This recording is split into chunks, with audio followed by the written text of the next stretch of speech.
We all know what it's like. You're busy managing your settlement when suddenly the alarms go off. Oh no, not again. That's right. A commander with a Federation naval rank of Admiral, an Imperial King no less, has landed in a ship worth over 100 million credits and is killing all your staff, while they look around for a 10 credit adhesive to glue an upgraded scope to their 100,000 credit assault rifle. They fly away with their super glue and you're left with a problem. How are you going to get your agricultural plant back up and running? How am I going to get my plant up and running? How are you going to find staff at short notice? How am I going to find staff at short notice? How are you going to deal with all those bodies? There's bodies everywhere, and they've stained the carpet. Wonder no longer. Call Aries Crime Scene Cleanup Services. Hello, I'm Harry, from Harry's Mine. After a sudden increase in robberies and murders by commanders since 3307, I've gained valuable expertise in cleaning up bodies, recruiting new staff and restocking stationary lockers. Now you can benefit from my experience by signing up to our Crime Scene Cleanup Service subscription plan. That's right. For only a small monthly fee, when your settlement alarms are activated, our rapid response cleanup crew will be dispatched, along with our patented Cadaver Scoop 150.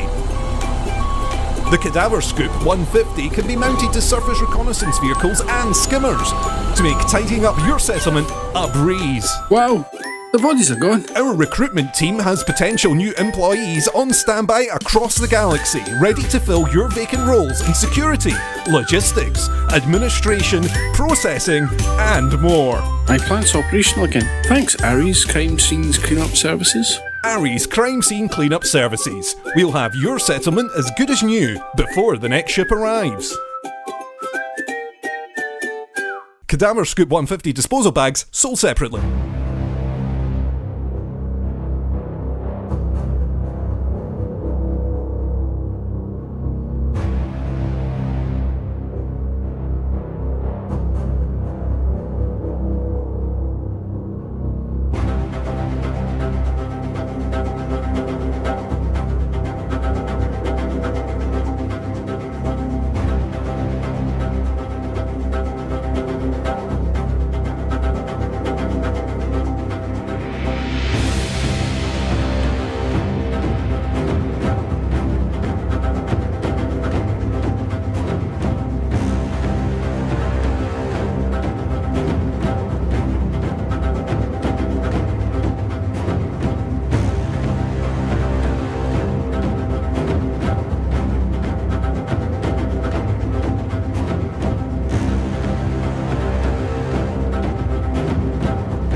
We all know what it's like.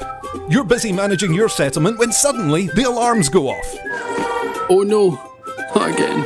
That's right. A commander with a Federation naval rank of Admiral, an Imperial King no less, has landed in a ship worth over 100 million credits and is killing all your staff, while they look around for a 10 credit adhesive to glue an upgraded scope to their 100,000 credit assault rifle. They fly away with their super glue and you're left with a problem. How are you going to get your agricultural plant back up and running? How am I going to get my plant up and running? How are you going to find staff at short notice? How am I going to find staff at short notice? How are you going to deal with all those bodies? There's bodies everywhere, and they've stained the carpet. Wonder no longer. Call Aries Crime Scene Cleanup Services. Hello, I'm Harry, from Harry's Mine. After a sudden increase in robberies and murders by commanders since 3307, I've gained valuable expertise in cleaning up bodies, recruiting new staff and restocking stationary lockers. Now you can benefit from my experience by signing up to our Crime Scene Cleanup Service subscription plan. That's right. For only a small monthly fee, when your settlement alarms are activated, our rapid response cleanup crew will be dispatched, along with our patented Cadaver Scoop 150.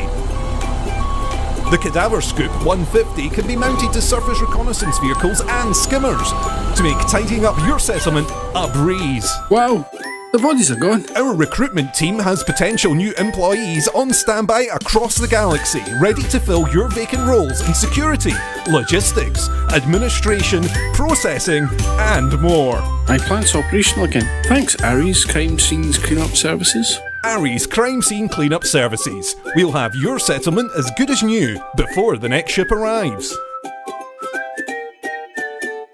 Cadaver Scoop 150 disposal bags sold separately. Hello Commanders, my name is Synaptics. Next up you're listening to my track Orbiter. If you'd like to listen to more of my work, please visit synaptics.com, synaptyx.com. Fly safe and enjoy the show here on Lave Radio.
Most children long for their parents' attention, but most children are not raised by Nathaniel Dex. Varian, Isra, and Ren have grown up carefully minimizing direct contact with their adopted father by remaining in a middle ground between the two extremes known as approval and disappointment. Unfortunately, Tristan's latest experiment placed one of them in a new category altogether. To Nathaniel Dex, his adopted daughter, Isra, has become interesting. And being a point of interest in a mind like his can be dangerous.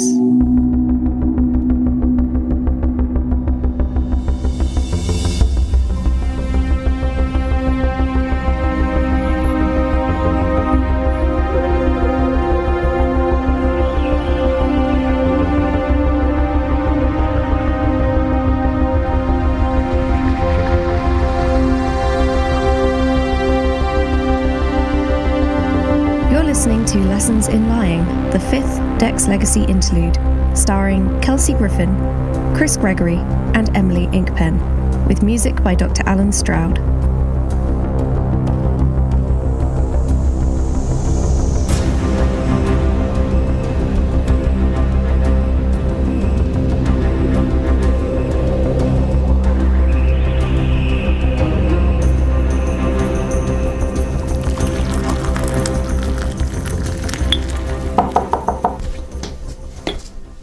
You wanted to see me?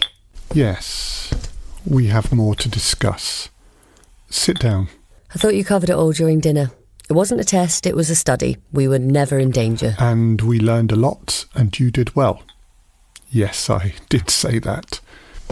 Tristan told me about what you did during the test. You mean torture?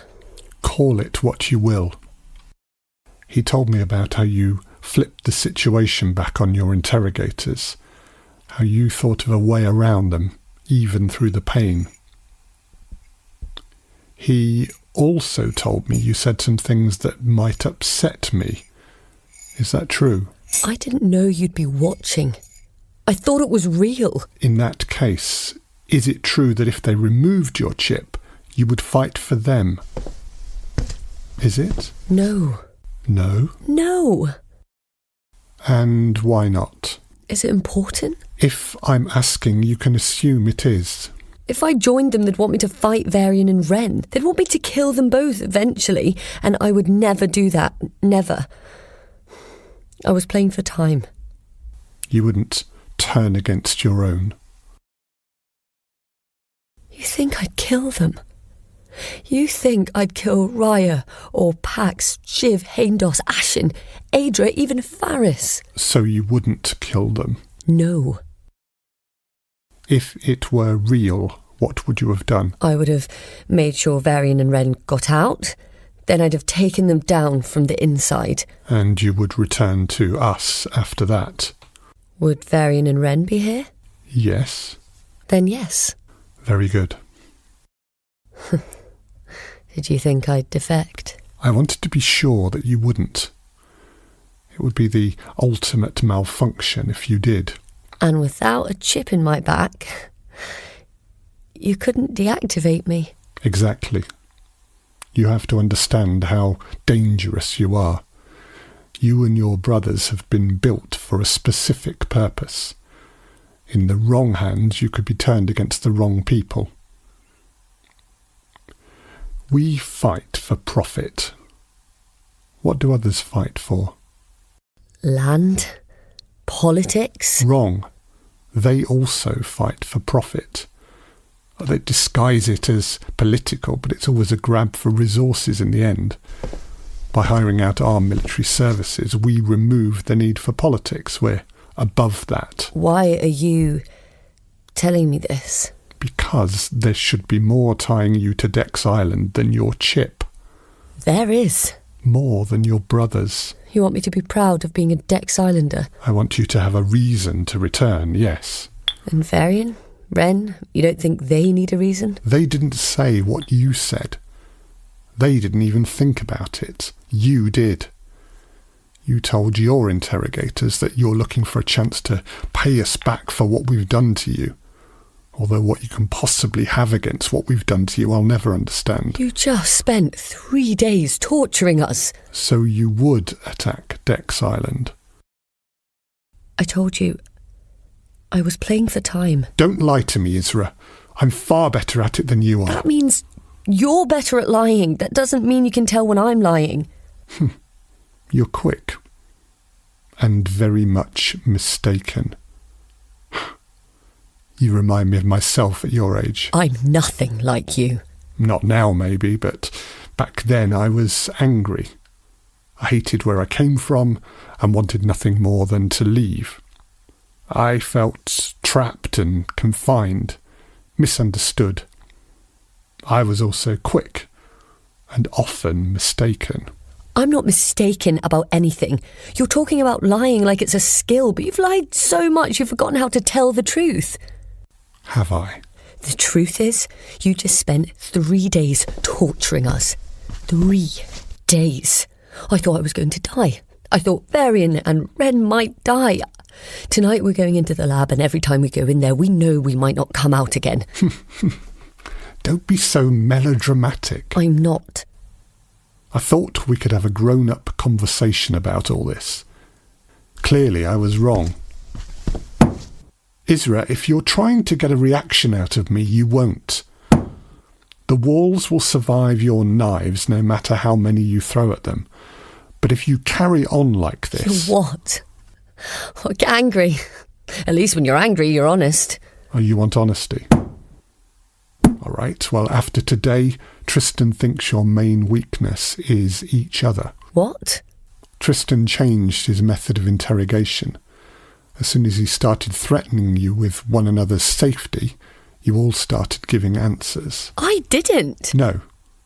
You lied or tried to. If you want to lie well, Isra, you have to study liars. If you study liars like I have, you know what they do. Then all you have to do is not do those things. You've studied lying. It's an art. Almost as much as throwing knives. How did you get all of them in such a straight line? Why did you study it? Because sometimes I have to lie. And if people found out I was lying, things would go very badly for us. I can teach you if you like. You teach me how to lie. Is it something you'd like to learn?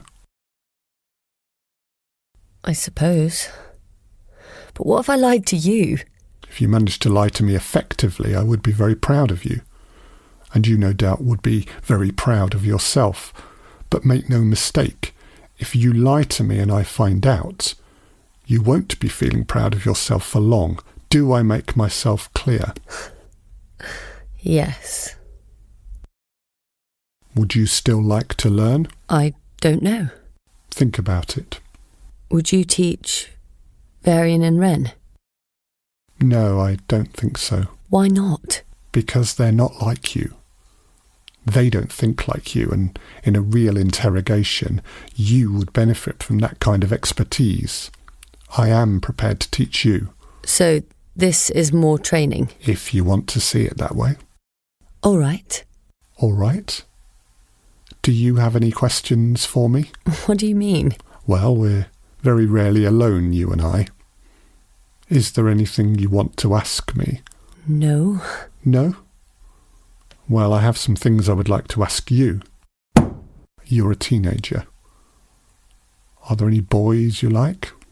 Or girls? No. You're lying. No, I'm not. You took me by surprise. The important questions always do. Why do you want to know? Because I know very little about you, and I would like to know more. Why? I could die in this round of treatments, so why bother? You will not die in that lab because I will not allow it. You're my daughter, and if I'm going to teach you things... You want to know if I'm a lost cause. Do not interrupt me. From what I've been told, you are not a lost cause. You're an opportunity. With the right training, you have more weapons at your disposal than knives and guns. Take these, play with them as much as you like. But war is only part of what you were made for.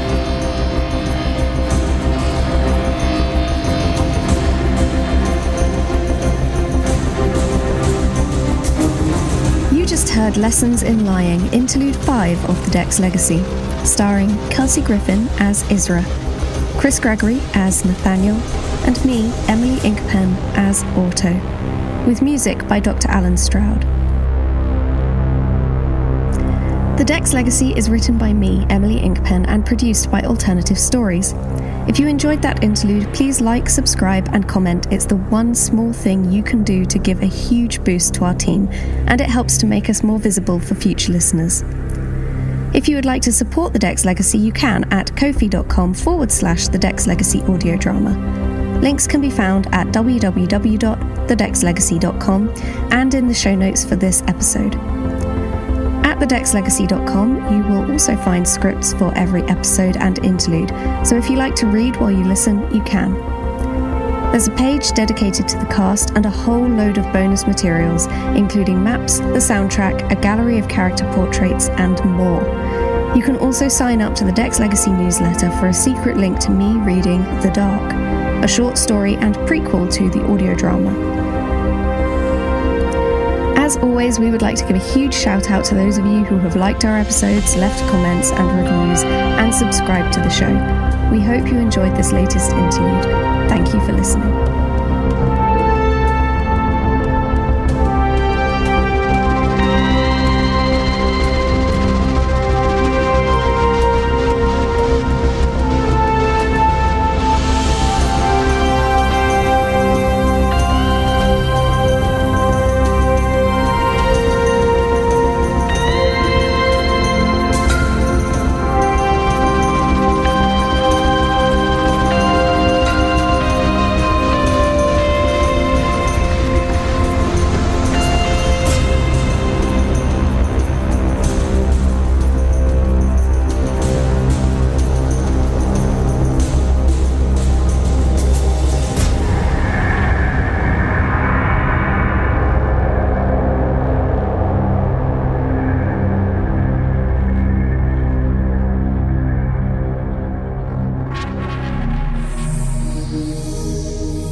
We all know what it's like.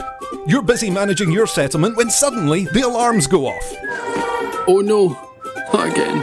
That's right. A commander with a Federation naval rank of Admiral, an Imperial King no less, has landed in a ship worth over 100 million credits and is killing all your staff, while they look around for a 10 credit adhesive to glue an upgraded scope to their 100,000 credit assault rifle. They fly away with their super glue and you're left with a problem. How are you going to get your agricultural plant back up and running? How am I going to get my plant up and running?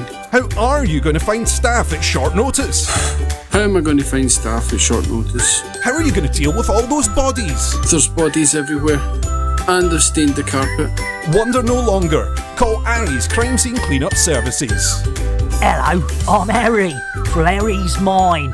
After a sudden increase in robberies and murders by commanders since 3307, I've gained valuable expertise in cleaning up bodies, recruiting new staff and restocking stationary lockers.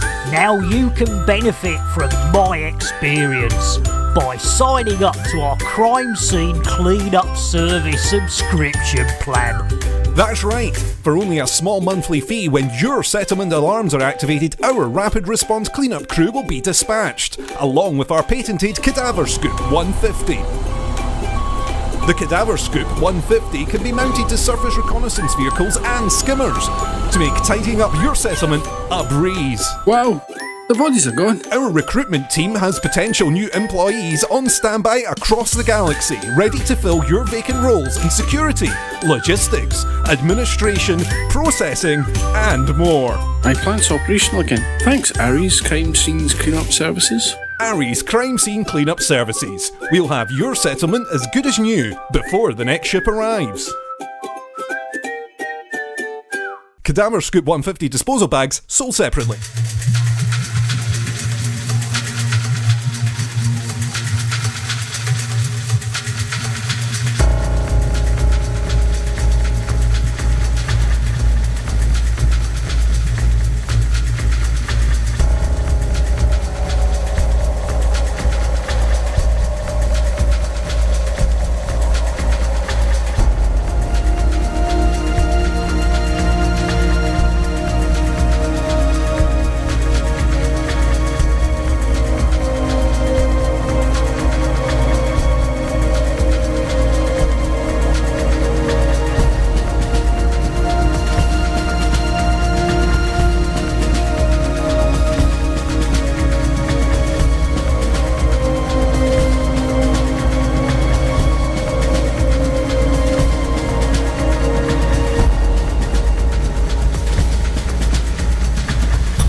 cmdrs.com. Hello and welcome to Lave Radio. Greetings and welcome to Lave Radio. Greetings, Commanders. Greetings, Commanders. The show that talks about the universe of Elite And the development of the computer game Elite 4, known as Elite Dangerous. and the fantastic Community that surrounds it. Broadcast from the current Sidewinder and hosted by a vending machine technician. A place of nonsense and innuendo for forum dads. A self-contained podcast 2 hours long. Transmitting to every corner of the galaxy. It's even louder than me. The hottest show this side of Dizzo. The name of the place. Lave Radio. Lave Radio. Lave Radio. Lave Radio. Lave Radio.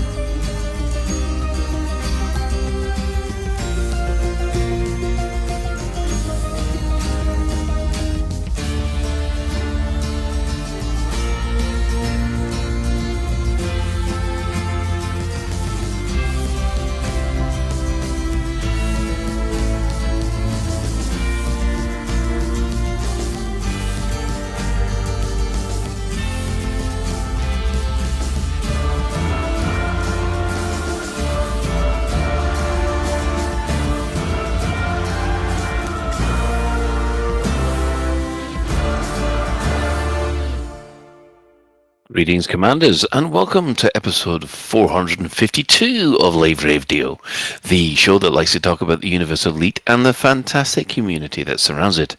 I'm your host, Commander Fininsh Sapphire, and Chief Archivist of Lave Station, otherwise known as Colin Ford, and joining me in the Orange Sidewinder bar for tonight, we have our Banksy SRV stunt driver, that'd be Commander Alec Turner.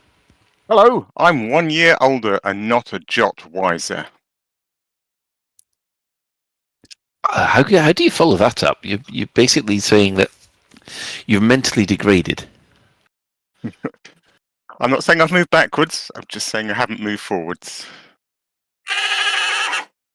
That's exactly it. I've killed Colin. I think you might have. I've literally killed Colin with my comment. He's left the Discord. Oh my gosh. Okay, bye. Also, I'm here. Hi. Hi, Psykit. What have you been up to this week? Wow. I'm also here. Hi, Commander Psykit. That's me, also known as Claire Good. Hello. Hi. Hi, everyone. How are you doing? This is going to be a really interesting conversation that we're going to have today, Alec, because it's just let's just keep saying hello for 5 minutes. See what happens. Happens when Colin gets back. Hello. Anyway. I'm not a year older, but I can tell you quite categorically that the reason that you're not that you're no wiser is because this level isn't a level that you could put into an ASI, and I'm so sorry. I've been playing so much Baldur's Gate that really does only make sense. Is Baldur's Gate's new, right? Or this version is new? Yes, I've been hearing a lot about it. Yes, yeah, it might be. It might be a little bit new. I suppose I'll tell you what I've been up to this week. Yeah, let's do that, and we'll it'll be all right in the edit. It'll be all right. We'll hit it. It'll be fine. It'll be absolutely fine. Keep all of this in. I've been playing like pretty much constantly just playing Baldur's Gate. For the most part, it came out on Thursday, and I've got 48 hours, 49, probably closer to 50 after the break between finishing stream and starting Lave. You have torn me away from Baldur's Gate to a podcast about Elite Dangerous. I know very little about Baldur's Gate, but I heard one thing, I can't remember where, maybe Loose Screws, can't remember, that piqued my interest, that said there was just hundreds of different ways to achieve the same end result, which 100%. Sounded really intriguing in terms of creativity, gameplay. Dungeons and Dragons. Oh, okay. It's Dungeons and Dragons in a nutshell. It's beautiful, and I genuinely didn't think I would enjoy it as much as I have. So far, I am fully addicted to it. That you can romance other characters. It's beautiful and fantastic, and I love it so much. It's been a bit of a ride. It's been really, really, really fun, but ride in more ways than one. I highly recommend it. Highly recommend it. It is my comfort place at the moment because it's friggin' D&D, and I make no secret of how much I love Dungeons and Dragons, and it's captured everything really perfectly. The party my party got attacked by a cloaker the other day, and cloakers aren't the most common of monsters. Okay. And I saw it and I got so excited. I was like, oh my God, it's a cloaker. And I recognized it before I saw the name. And it just like little things like that make me so happy. So my little D&D nerd heart is getting very, very excited about this whole game. And that's literally all I've done all week. I've barely done anything else, hence the 50 hours or so in game. How about you, Alec? How has your week been? It's been good. Shall we acknowledge that Colin has come back at this point? Or let's see what happens. Just move on. Brilliant. Hi, Okay. Colin. I swear Virgin Media has got it in for me today. I got no idea what's going on here. All of a sudden it just went, nope, we're pulling the plug. It's all right. We covered for you seamlessly. There was no problem whatsoever. Talk. Oh, that is the one. I bought so many games lately. I'm just there going, I can't get Baldur's Gate until I've cleaned off another couple of games. I wonder what you're going to say then. Hey. No, I just need to get rid of Mass Effect. I need to complete Cyberpunk, and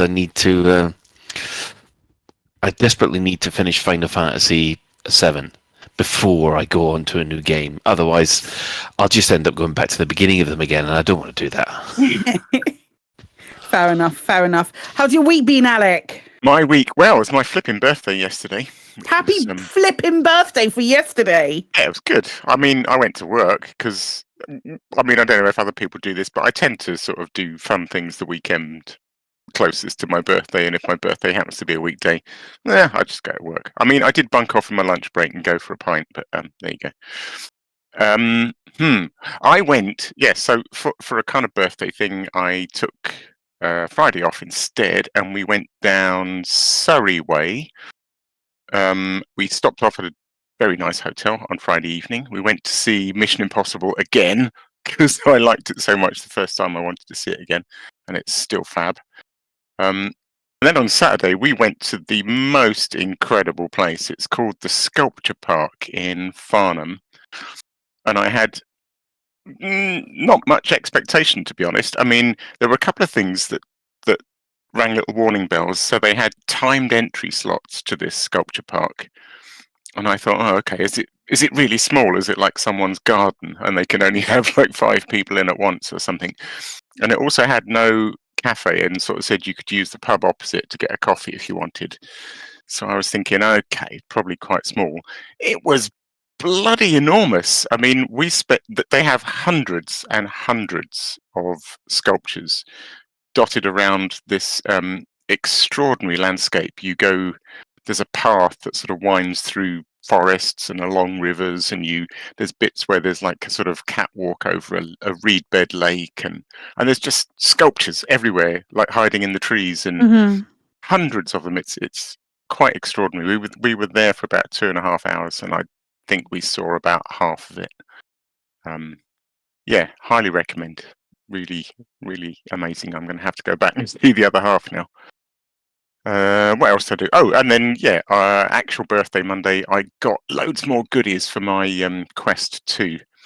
So I've got very nice. I've got a nice hard Syntec travel case, which I'm probably going to bring it all to ECM actually, if anyone's interested. But very nice travel case. I've got a spare hotspot battery for my this sort of Geek VR Pro headset I've got. Has a little battery pack on the back, which gives extra life, and it also sort of balances out the weight of the thing. But you can just literally lift a battery out and drop a new one in because it's sort of magnetic, so that's quite cool. And it's a shame Ben isn't here because he would love this next bit. I also got the condoms, my controllers, and they're very protective indeed. So yeah, lots of Quest 2 goodies. And Very that's my nice. week. Very nice. Colin, how's your week been? Colin. Hello. Hello. Don't start this again. No. Virgin media, you hold on right there. Yeah, I've been doing a lot of Elite. I've been doing the Dedicant, that been flying around the Legacy breadcrumb trail. I've got next on my list. Oh, I took on a couple of scythes. That was fun, which we'll all talk about later. And that's been about it. It's been an interesting weekend game. However, today I was chaperoning my son to his first interview for his apprenticeship. That was fun. That was. I didn't know who was more nervous, him doing the interview or me being nervous for him. No. So Did I yeah. say that it was at a garage? It was. So did they send him to the shops for tartan paint, a reach around, and a long wait? No, though that will probably happen in his trial week. They're going to put him on a trial week because they do that with all the apprentices to see whether or not they actually are going to fit. Yes, we'll just see how that goes. And will I warn him about the long stand, the tartan paint? Absolutely not. Please don't. No. He's got to learn at some point. We're not muddy. We're not wrapping him in cotton wool. No. So that's been my fun week so far. Right. I guess. Sorry, I'm chuckling at the chat. There's some great additions. Glass hammer, a left-handed spanner, sparks for the grinder. I like. I've never heard sparks for the grinder before. I love that. Go to the shops and get some sparks for the grinder. Brilliant. Yeah, it's Skyhook. Yeah. Right. Well, development news. Well, obviously with update 16 just being released and it being a relatively stable release, I think we can all agree that there's not really been much wrong with it. No, it's been great. I've been loving it. I have been playing a lot, but I thought I'd save it for big discussion. Yeah. So we're quite relieved that we don't have much to talk about this time. They are investigating an issue with the fleet carrier jump times. When update 16 was released, either everybody decided to jump the carrier at once, or something happened. For the last week or so, it's been an hour for really. A jump. Yeah. Wow. That's good. It's improved markedly today. So the people think they must have flicked a switch, or the demand has gone down, or something like that, and everybody seems to be down to about 15 minutes again. Oh, that's good. Yeah. So no update needed. I think we're almost there. Sally was cautiously optimistic on the forums today. Commanders have been appearing to have trouble getting the Sirius permit at the moment. Sally has asked for help with commanders who are doing the engineering elevation.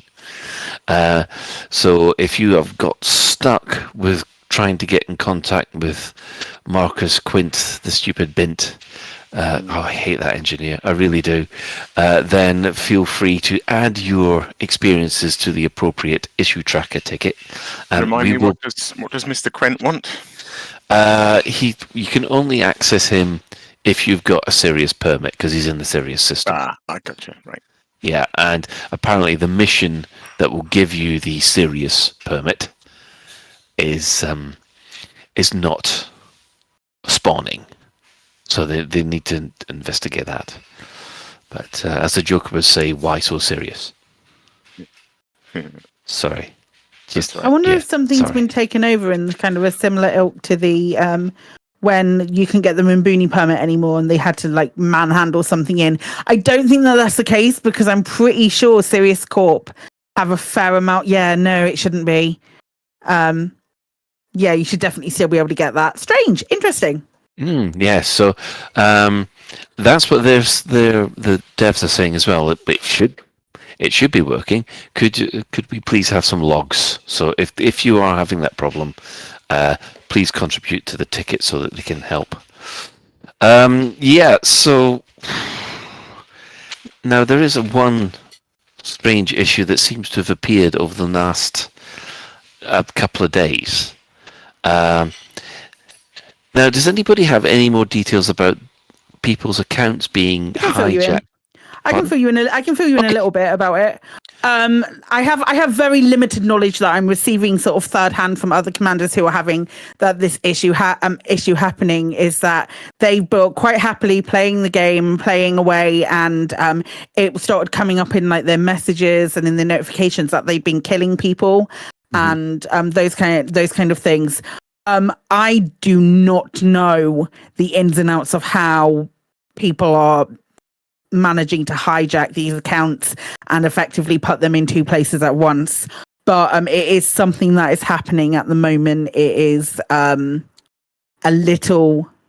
lot detrimental it appears to be that the hackers who are doing this have been targeting people who are streaming in open, because it's always nice for a hacker to get some sort of visibility of the thing that they're doing.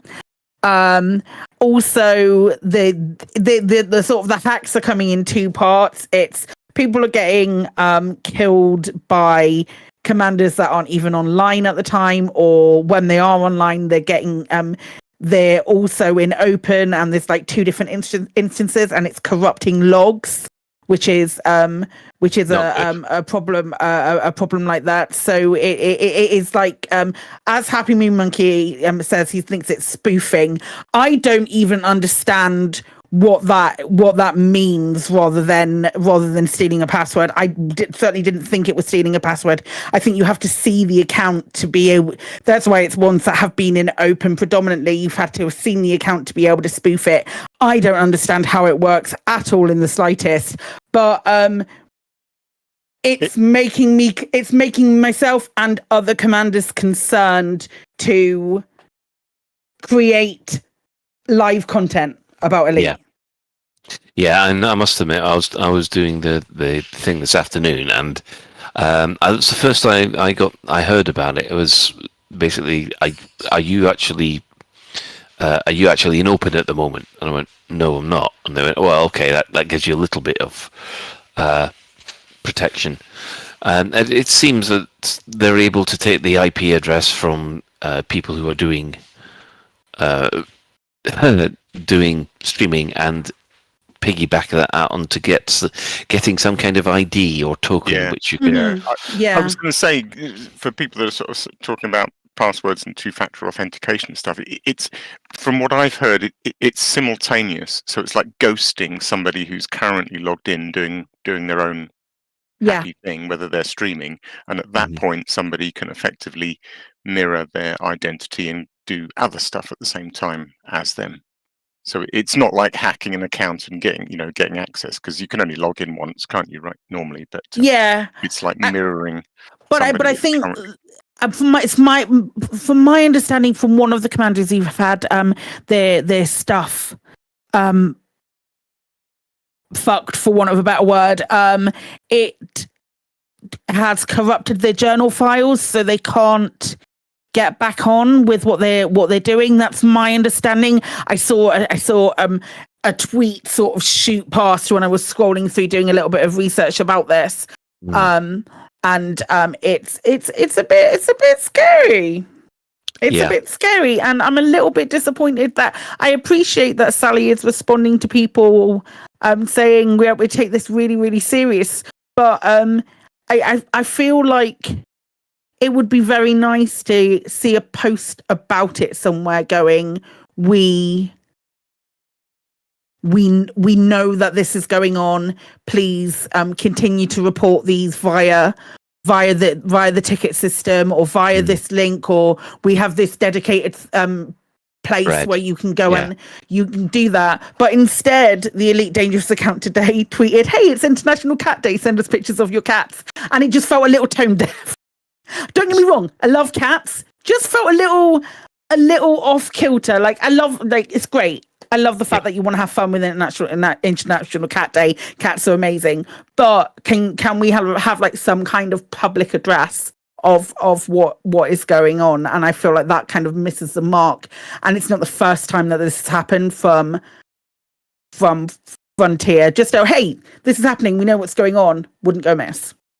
Yeah, I know. Maybe they're trying to downplay it and say, well, it's not a big thing, while they quietly work in the background trying to track whoever's doing this down. Absolutely, you can say that. So why is Sally responding to everything going, we know about it, we're taking these matters seriously? Do you know what I mean? It's kind of, I don't know. Yeah, well, it does seem to be a week for hackers, because I didn't know this, but hackers are also spawning as playable Thargoids inside Jameson Memorial. Yeah, I've watched a couple of videos. I mean, look, it is quite funny. I mean, okay. It's funny, yes. It's quite funny. That's been happening for a while, though, hasn't it? Yeah, I think it's just another... I think I saw somewhere that somebody said somebody did a bunch of it a few months back and then they got banned or it got stopped, and it's just another... Oh, I know what it was. It was that it used to happen quite a lot in 3.8, and I think this is the first time it happened in 4.0, so somebody getting to grips with the new code, I suppose. But yeah, the video was pretty funny because there was literally a giant like Medusa inside Jameson Memorial, sort of shooting people and just floating around. I think before they've been. Sorry. Before they've been able to somewhere in the deep depths of the code, there is a vague mesh in the design of what might possibly be a panther clipper. Everybody drink, but somewhere very deep in that code is a mesh, and there's definitely been video of a hacker flying a panther clipper before. Clipper mesh. Recognize that? Yeah, the panther clipper mesh. Yeah, I mean, the thing is that these Thargoid, they're flying around. I must admit, I did see a video of one of them launching from a fleet carrier. That was actually quite cool. But it did feel like, well, they've got the full Thargoid capabilities, and it just felt to me that, okay, you've had your fun. It's really, okay, that's great, that's fun. Okay, enough now. Yeah. I have so many questions. Like when you're doing this and you look in your fire groups, have you got like lightning and you and what lightning hands? Yeah. Amazing. Yeah. Possibly. Mind you, if it says that if you can do that, that does imply that the devs can take control of these ships, fly them manually against us. Mm-hmm. Amazing, but also very naughty, and please don't do it. Yeah, it's one of those things where I know it's bad, but I'm still impressed that they did it. Yeah. Unlike the spoofing. Mm-hmm. Yes. Right then. Moving from development news, I think we'll have a look, see what the community is up to. Well, first of all, Loot and Grind came out with this fantastic video called "This is Why People Still Play This Game," and I must admit I watched that and I thoroughly agreed with I think everything he said on this, because lately there's been quite a stew of videos all being very negative about the game, and when you actually look through your YouTube summary right at the very beginning, you see why I hate Elite Dangerous. Yeah. Elite Dangerous is dead. Why I'm giving up on Elite Dangerous, and all that kind of stuff. And you sort of, apart from Foxy Loxy lately, it was just so nice to see another commander actually stand up for the game and say, well, there are still a lot of us playing this game. Yeah, there's no way it's Loot dead. and Grind, and he has a very nice, chilled attitude. I think we featured one of his videos before. And yeah. I think that the first time we did this, where we did a little community, we did the community corners early. Loot and Grind was one of the folks on that. relatively new to Elite Dangerous content creation, but and I feel like maybe there are a handful of commanders who may comment on his video and going, well, you don't have the hours that we have. When you get to our hours, we'll let you talk. That kind of like mentality. Which is it doesn't help anything. that kind of mentality. And his stuff is really, really wonderful and incredibly worth giving a look to. Yeah. Yeah. I mean, I must admit, when you actually think about it, you buy Elite Dangerous for, say, a $5 or in a Steam sale, and maybe the whole thing in for less than £20. Say, for example, on a Steam sale or an Epic sale. And you get at least 100 hours out of it. That is still fantastic value for money compared to most games. It's incredible. 100%. I can't remember. I went back to something like, something really good and popular like Half-Life 2 or Portal. In my total hours was something like 35. These sort of amazing AAA kind of Valve games with a sort of linear storyline. Your playthrough time is like measured in tens of hours. So yeah, it's extraordinary value. I mean, I was looking at Final Fantasy 15 the other day, and I mean, I've got almost 200 hours in that, right? And I'm looking at it and thinking, I really enjoyed that 200 hours, but I'm done with that game now. But I've got over 5,000 hours in Elite Dangerous, and I still feel like I'm not done with it. I can't remember where I saw this. It wasn't. I don't think it was in the Loot and Grind comments. I think it was earlier, but somebody made a really sort of nice observation about how there are so many kind of hangers-on that can't walk away from the game but can't say anything nice about it. And I think that says something about Elite, that it really gets its hooks into you to the point where when you have become tired of it, you don't want to walk away. You still have, you want it to be something else, or it really gets its hooks into you. I think there's no denying that. And so when you grow tired of it, instead of walking away, which is really what you should do, and rather than sit there just poisoning the water the whole time, you sort of hang around and moan. It seems to be the pretty much, way, isn't it? Funny. Yeah, before you stay long enough to become the doommonger. On the subject, well, Loot and Grind might be a relatively new content creator. Let's move to one of the oldest content creators we know of, and that's Old Man Scorpius. Old Man Scorb, is that what you're saying? I'll make sure he hears you say that. Well, you can't hear us because he's streaming at the same time we are. It's all right, we're flips. Yeah, Old Man Scorb, who sounds surprisingly like Simon Bates. Another old man reference there, so don't worry about it if you don't know. He has been working on his Machinima series for the last, it must be at least a year and a bit. And that's called Elite Dangerous, The Aftermath, Salvation and Consequences, Part 1. That's Part 1 of 3, which he's been working on, like I said, for the last year. I think he's releasing another one Part 2 next week, and Part 3 the week after that. I haven't had an opportunity to see this, but the reactions that I've heard from other people is it's something a bit special. It's amazing. I mean, there's some serious work has gone into this. It is extraordinary. Have you had a chance to see it yet, Psykit? I didn't realise it was out until I opened the show notes and I was like, I'll look at the community news later, scrolled all the way down and updated the question of the week stuff, and then come back and I'm like, oh my god, Scorb's video that he's been working on forever is the first part is out. So I know what I'm doing after Lave before I restart Baldur's Gate again. I think it's got quite a lot of likes. I mean, I would say that, the sort of publicization, is that word, of it is quite low key. I just happened to spot he'd posted a forum thread announcing it, and I think there's about 4 comments and 5 likes on the forum thread. And a little bit on Twitter. There's a couple of tweets with a few likes. But when you watch the video, I mean, this deserves far more attention. It's extraordinary.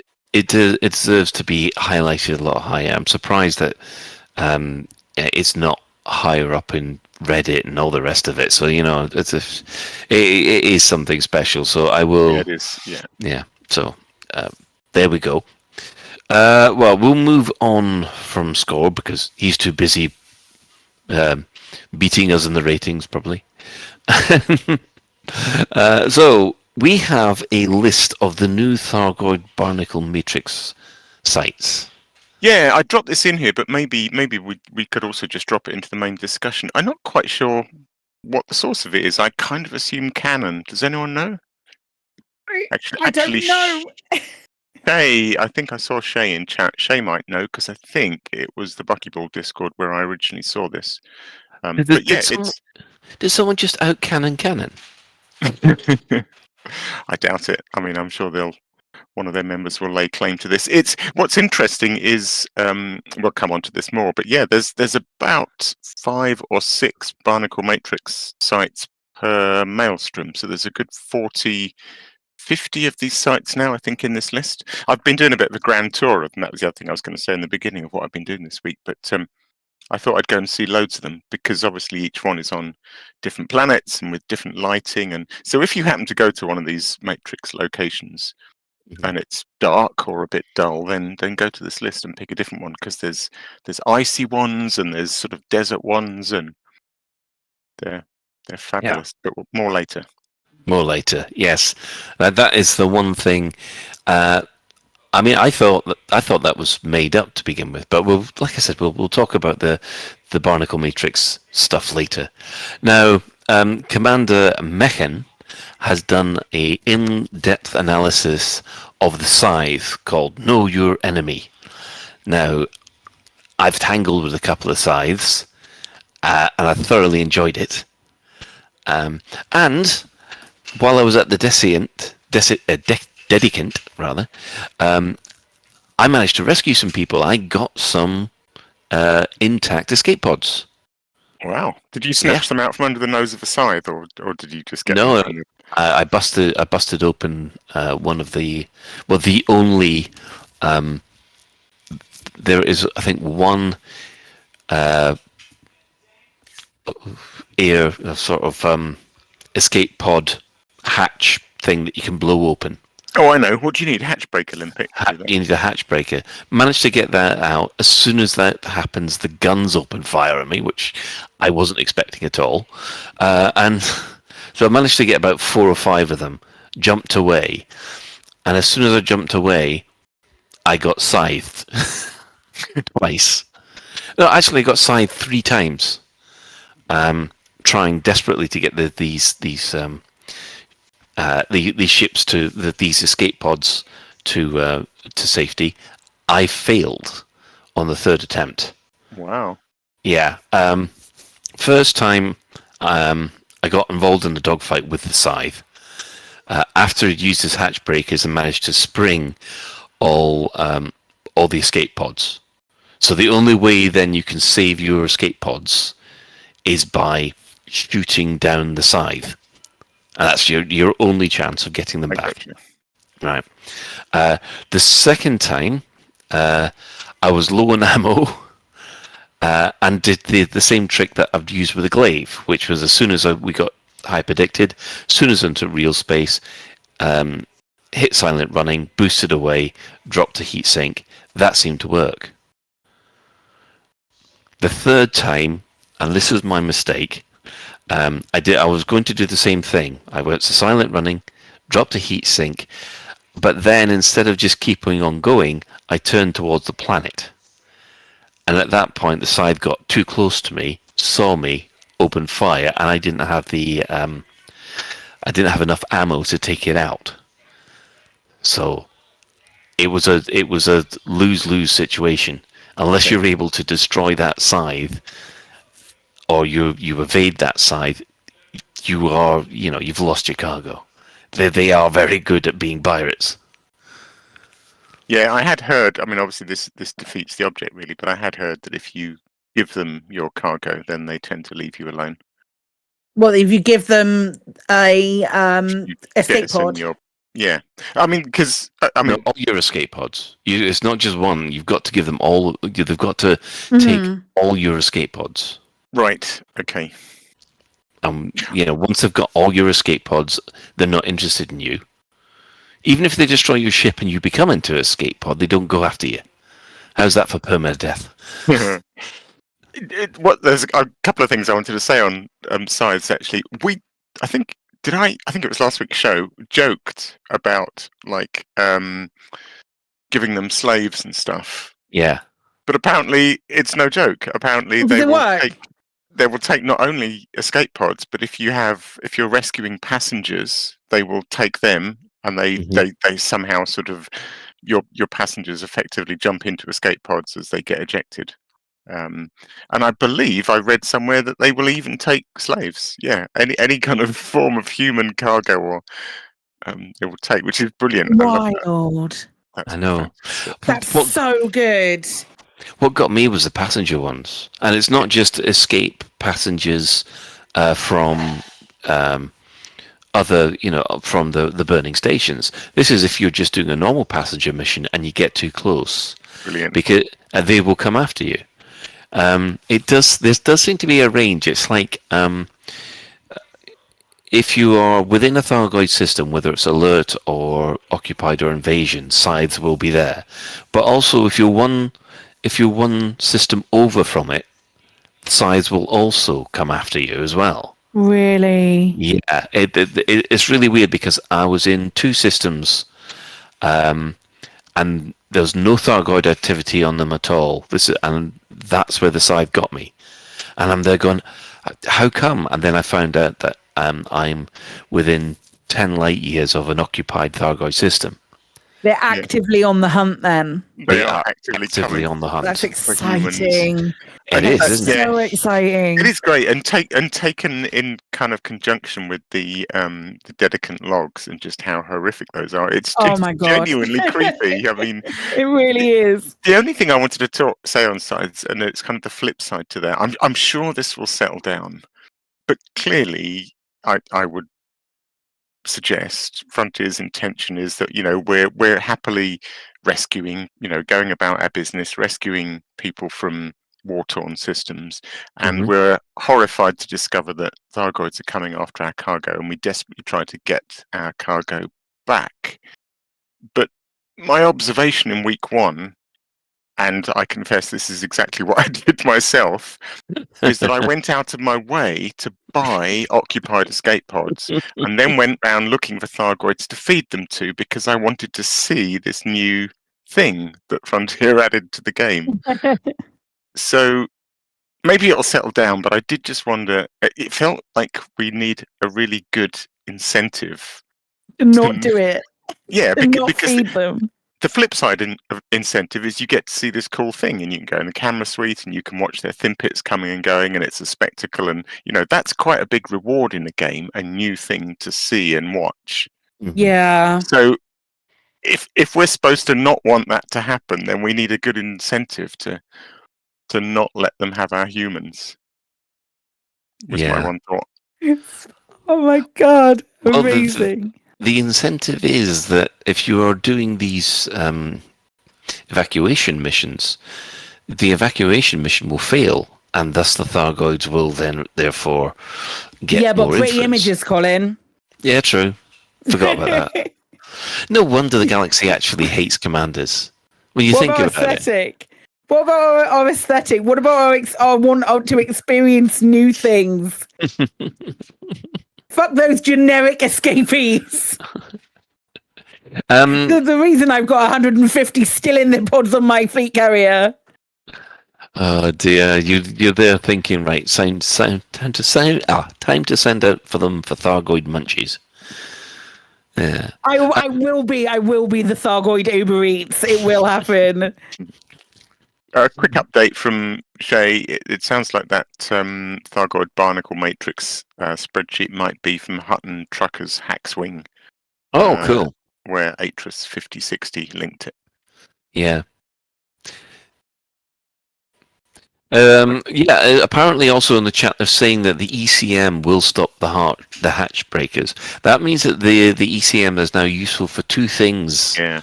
Both of them Thargoid related. Who'd have thunk it? Who would have thunk it, yeah. I mean, normally I have a point defense turret on my ship, which used to discourage... Does that not take out thin pits? It doesn't. Doesn't seem to. Maybe that little force field thing that it seems to have around it when it yoinks the escape pods, it kind of puts them in that little bubble thing. Maybe that is why the point defense doesn't work. I don't know. Yeah, I mean, I must admit, I was hoping that the point defense would work against the caustic missiles from Thargoids. They never have done. No. But the AX cannons, when you obviously target a caustic missile, can take them out, which is the godsend that I discovered in the middle of a Thargoid combat zone. Far too late. Everybody else knew it. I didn't. Just whack on a load of caustic sinks. That'll sort that problem right out. Yes, it does. So yeah, I mean, I'm enjoying the interactions with the scythe. In a kind of I'm scared of them, but not as scared of them as glaives. Yeah, me too. I need to go back to them. I got distracted by Thargoid barnacle matrices and never went back to the scythes after that. But yeah, we'll definitely play more. Yeah, and definitely enjoying that. Okay, well, moving on from... and the subject of the glaive, Daniel Cloudbuster has reported that he's observed that the glaives that he's been dealing with lately are not behaving in the same way. He claims that he's been able to outrun glaives and evade them in his Imperial Clipper. And it's got a boost of 580. So, I mean, that's pretty close to my clippers at the moment. But previously, the glaive would just overtake me like every single time and just lightning me to stationary. I mean, has anybody else seen this yet? No, I haven't. No. I've heard this rumor that they've slowed down a little bit. I can't say it was my experience. So I did get caught by glaives a couple of times, and it's sort of what I'd experienced before, which is, I use the silent running trick, and it feels like as long as I boost in the right direction and I'm quick enough, I seem to be able to slip the net, and then they don't know where I am. But the minute they know where I am, they're on me, and I'm toast, basically. When I try to get to the Dedicant, they certainly seem to have the same behaviors, but it could be that could be completely incorrect. Yeah, it's one of these weird things where you're getting some commanders claiming that they're able to do this, and other commanders are just in denial whether or not it's happening or not. So yeah, it's interesting. We'll have to. We hope that Daniel Cloudbuster could provide us with a little bit more sort of video evidence, maybe. I would like to see them toned down just a little bit, just 10%, because they're a bit of a ball ache when you get caught by one. It feels a bit like falling into the exclusion zone of a white dwarf. You sort of know you're toast. You're dead. Yeah, it's like, well, I'm definitely, if I manage to get out of this alive, I'm definitely gonna have to retrace my steps so I can fix my ship up a little bit more. Every single time. That's how I feel about it. Yeah. Well, moving on from the glaives. It's funny that people are talking about old stuff. Is that Commander Dylan, or Dylan D rather? He thinks that she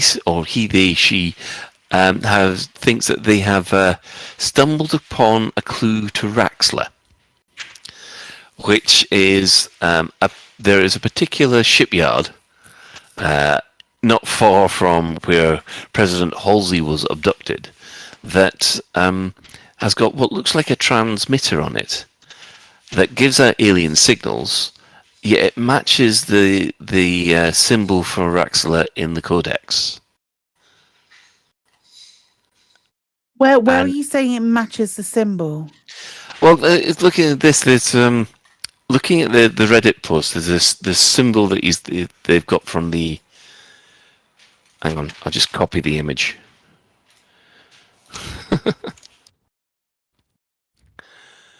That. Right. And it matches the layer of this transmitter with that bit in the center. And when you actually get close to the transmitter, it sends out alien signals. Signals that nobody's actually come across before. Okay. Mm-hmm. Yeah. Personally, I don't think this. I mean, I love the fact that he's jumping to these conclusions. Personally, I think that Raxxla is still just one system that only David Braben knows about, and its location is hidden in a book in his desk, according to Ed Lewis. So you say that, but like we're being a little bit loosey goosey at the moment with stuff that we're talking about. The absolutely beautiful, absolutely incredibly beautiful Michael Brooks tribute is lovely. The very last log mentions Raxxla, and of course it was always going to because it's Michael Brooks and that stuff, but it didn't need to. It didn't have to in the way that it has. And it doesn't surprise me that we have more people more interested in picking up on that trail again. Yeah. I mean, the guys who were trying to track down the Dark Wheel, I mean, that's still going. There's still a faction, and they're still active.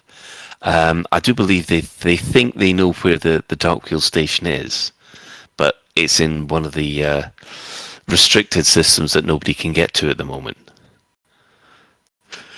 So, yeah, I mean, I like the fact that there are still these little mysteries hiding away, and whether or not Frontier have actually put something in for them, or whether or not it's our imaginations running riot, I'm enjoying it either way.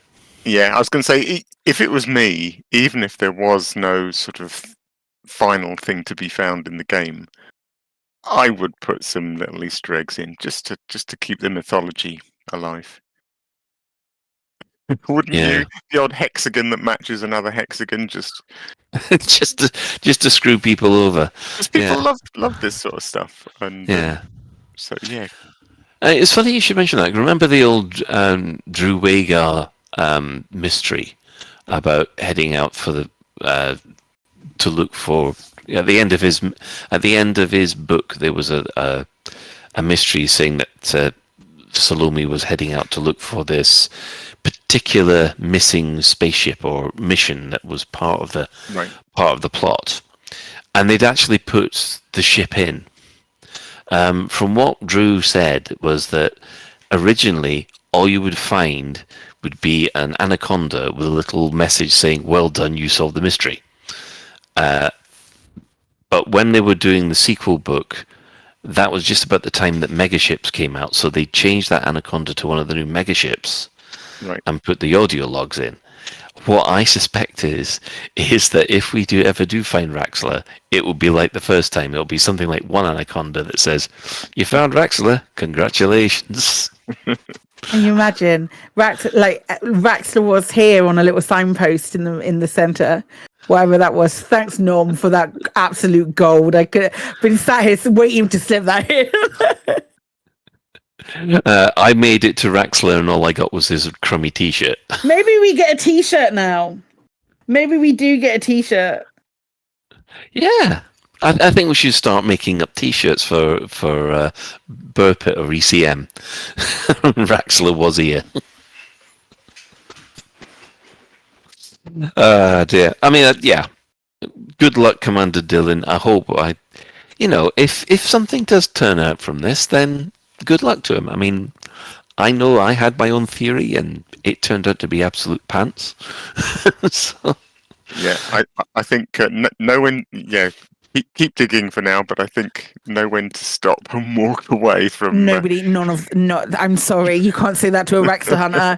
You cannot say know when to stop and walk away to a Raxxla hunter. It's not in their vocabulary. I'm so sorry. Yeah, it's obsessive much? Ooh, just slightly. Just smidge. Well, moving on from there, Beetlejude has been at it again. She has put together a lovely painting of Rini's cobra from the bird pit, landing or approaching a planet via a sunset, and it's a fantastic oil painting. This I love it when Beetlejuice does oil paintings, because for some reason they just they're so classical, if you see what I mean. It's very pretty. It's very pretty. So we've put a picture of it on the show notes. You'll all be able to see it, and it's in Reddit and things like that. So now, LCU No Fool Like One has been busy. He's come up with the Winking Cat card game, which will be at ECM. And as a fan of these kind of games, I'm looking at these. Look very well done. Yeah, it's super professional looking, isn't it? They're fab. I gather he can't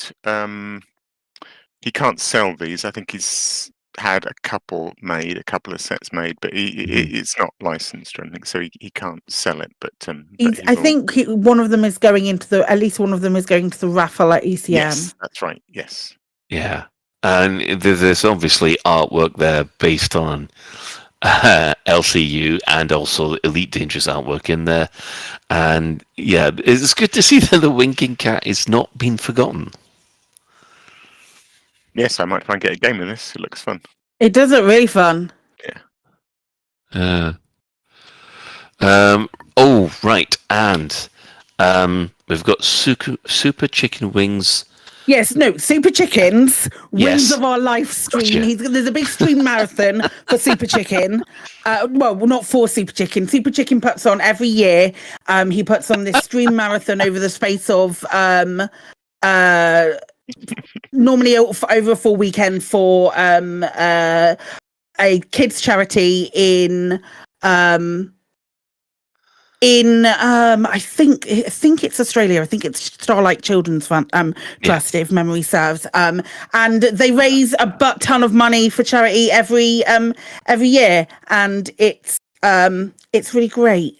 As of recording today, I know he's had a couple of people had to pull out because of the situation that's all going on with Elite and the spoofing of accounts and things like that. If that gets sorted out, it's not going to be so much of a problem. But if it doesn't, it's this weekend. They're going to be streaming anyway. I don't know whether they'll pivot to different games or things like that. But really worthy children's charity. Yeah, apologies for that. I mean, I just saw Super Chicken's wings, and I thought, yeah, okay, fair enough. I could just imagine some commander called Super Chicken Wings. I'm so sorry. Right. Now, that brings us to the end of the community news. If you have a community event which is taking place soon and would like us to shout about it across the airwaves, tweet the crew at Lave Radio or email info@laveradio.com. We'll take a couple of minutes to enjoy some adverts, and then we'll come back. Get ready. LAVE Radio. There's bargains at Etienne Dawn's Unspecified Meat Emporium. Etienne Dawn's Unspecified Meat Emporium haven't just been slicing carcasses, but also slicing their prices. All unspecified meat sausages now 2 for the price of 1. A pack of assorted meat steaks, now with 50% more meat at half the price. How about chops? Our surprising meat chops now also 50% off. And introducing our massive meat hamper. It's a family of 4. No, that should say feeds a family of 4, right? Stick to the script, Claire. It says it's a family of 4. Okay, I'll stick to the script. Yeah, you do that. It's a family of 4. Etty and Dawn's Unspecified Meat Emporium. Find us in the Lave business directory or visit us next to the station mortuary. Etty and Dawn's Unspecified Meat Emporium. You'll wonder how our prices are so low.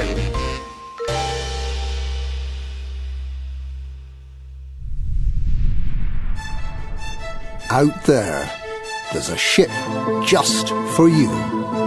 A ship that can carry you to the furthest stars, jumping long distances whilst offering an unobstructed view of the galaxy.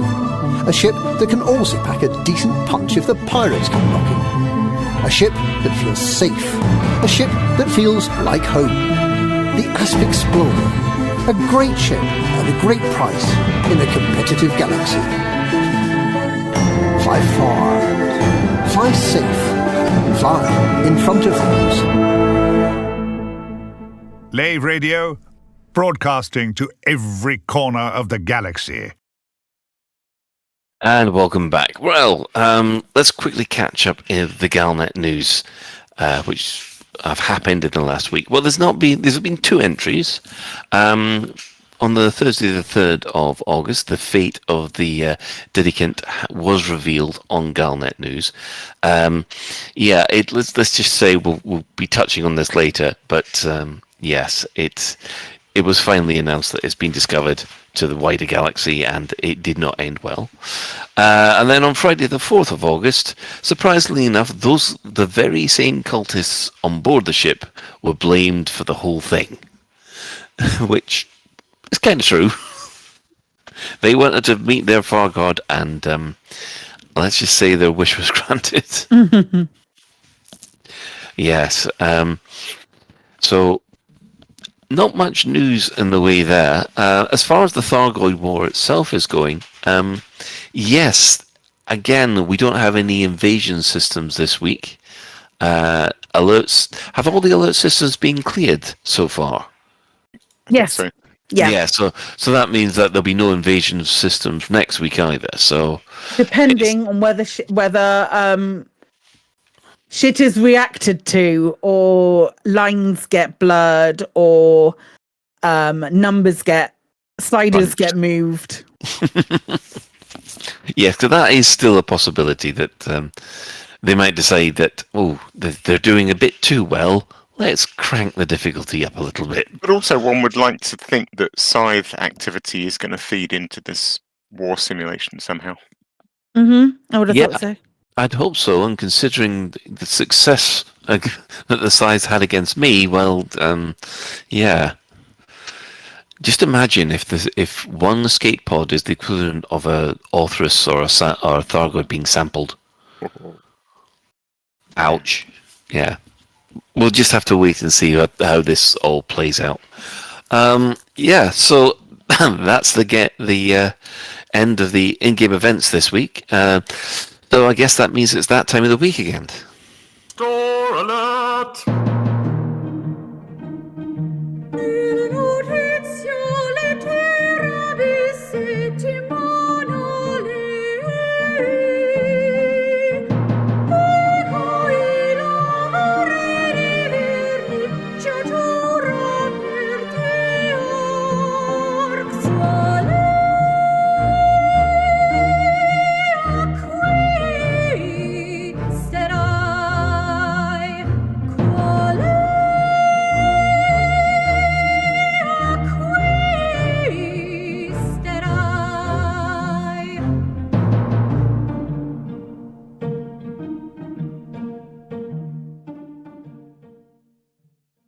And welcome back. Well, there is new stuff in the store, and I must admit, I've already fallen for it.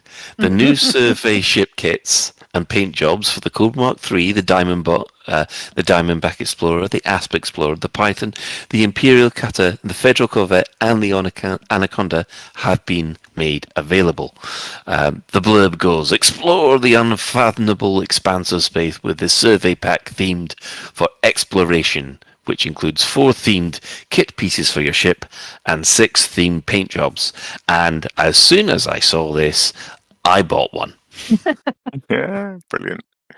I bought one for my Asp Explorer, and my Asp Explorer now has the most massive radar dish spinning round on the top. It's so cool, the fact that they move. Yes. Yeah, this is a first, isn't it? They made a thing about this, that this is the first time ship kits have had animated parts. Yeah. And if anybody who played the old games of Frontier and First Encounters, you'll know that when you actually put certain scanners on board your ship, pieces of equipment, then you would have little scanning or little scanners which would appear on your ship and spin, just to signify that your ship has this certain type of scanner. And we've got something similar. Although the first thing that I thought of was the Millennium Falcon losing that scanner when it was going through a very narrow, very narrow installation tunnel. They're all so individual, aren't they? It's not like cut and copy and paste onto all of the different ships. No. It makes the Cobra look like a wannabe crate, though. I love that. It makes Cobra looks like a bit of a wannabe crate. I'm not gonna lie. I've not been back online in game to buy one, but you bet your ass I'm buying that for the Corvette. Holy shit! It is so beautiful. It is, isn't it? I mean, I must admit, it's. I mean, first of all, I was humming and hawing about the hoodies last week. I've still gone and bought them, but I was humming and hawing about it for absolutely ages. Should I not?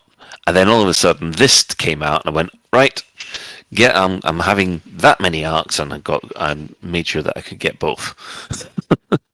Yeah, the thing is that if you want it on more than one, yes, then you're going. Okay, I've got to buy the full ship kit on one ship, and the full ship kit on the other. Really just stack up, but they are pretty, and every single one has a pink variant. So I'm very, very happy with that. Yeah. So, well, you're going to definitely get one for your Corvette, Alec. Yeah, I might get one for the Python as well, and the DBX. They're really pretty. They look quite Moorish. I seem to be in a very small minority, but I'm not sure about these. No? What? I know. What is it that you don't like about them? Yeah, go on. This I must hear.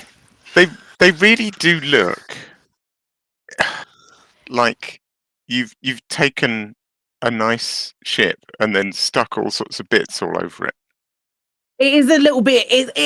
I understand where you're coming from with that, because it does look a little bit, even on the skin pattern on some of them, look a little bit like it's decal heavy all over it. I get it, especially on the Cobra, I think. I'm looking at all of these, the different screenshots that are cycling through on our Twitch stream at the moment, and in almost every case, I'm thinking those are fun, but wouldn't that ship look better if you took all those bits off it? Actually, I disagree, because I have on my Asp, it's got that pattern on it, but it's also been mixed in with the Stygian red, and it looks absolutely fantastic. Right.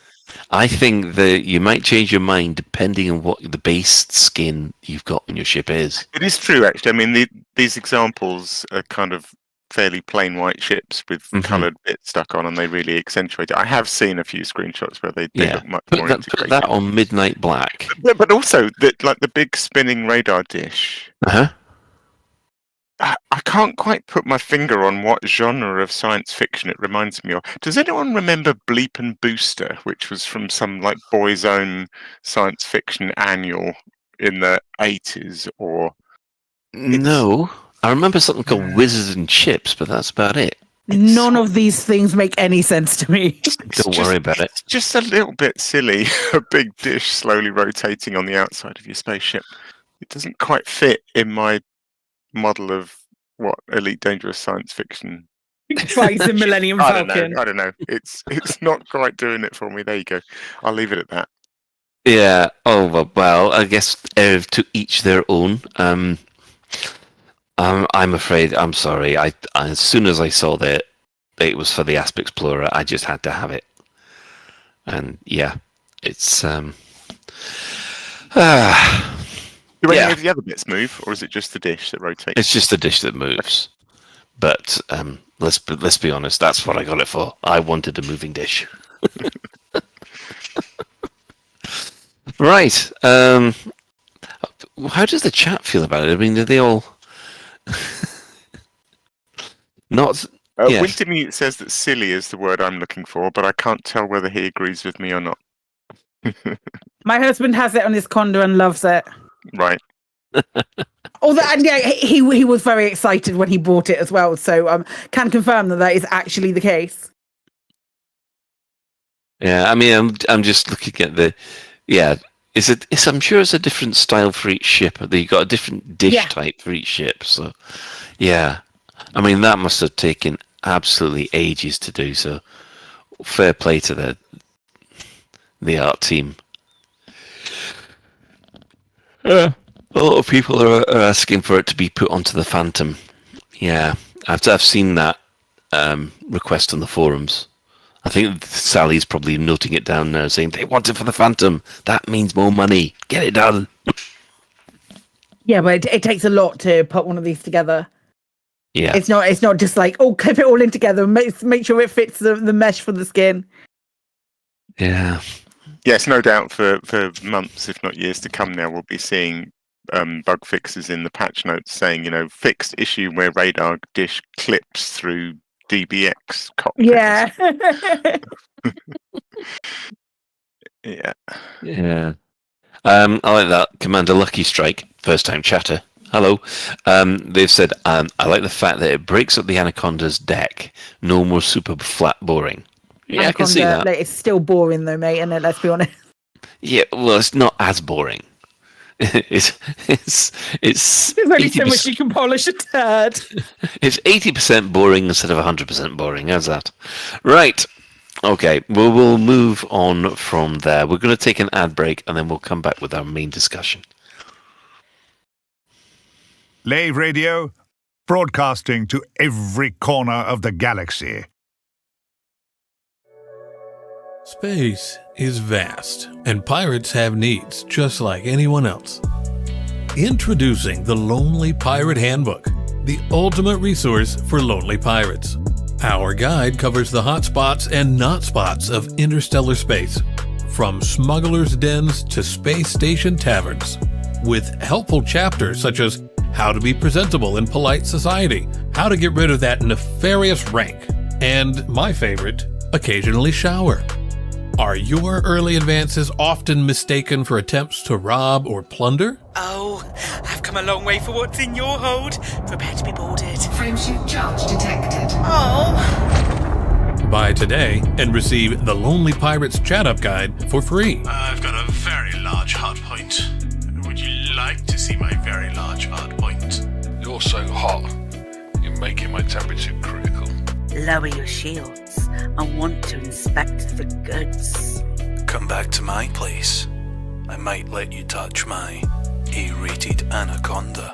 Are you smuggling illegal goods? Because you've got fine written all over you. The Lonely Pirates Handbook. Now available in all Anarchy bookstores. We'll teach you to loot anyone's heart. Have you found yourself in a spot of bother with those Xenos messing up your backyard? Oh, why are there Thargoids in my system? Can't leave the house without fear of a hyperdiction? Can't even get to work.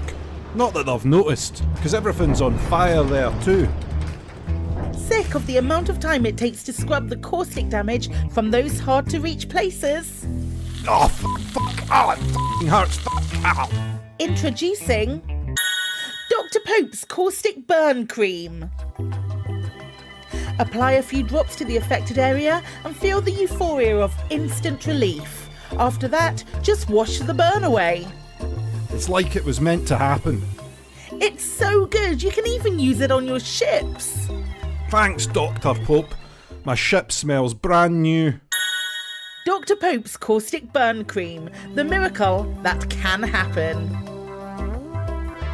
Side effects may include dizziness, constipation, an itching sensation, worship of an obviously aggressive false deity, death, and loss of sense of smell. Should you experience any of these symptoms, please contact your doctor immediately. Not Dr. Pope though, he's busy. Dreams. Humanity's dreams. The hope to live among the stars. From early times, we've gazed up to the heavens and wondered if one day we could travel there.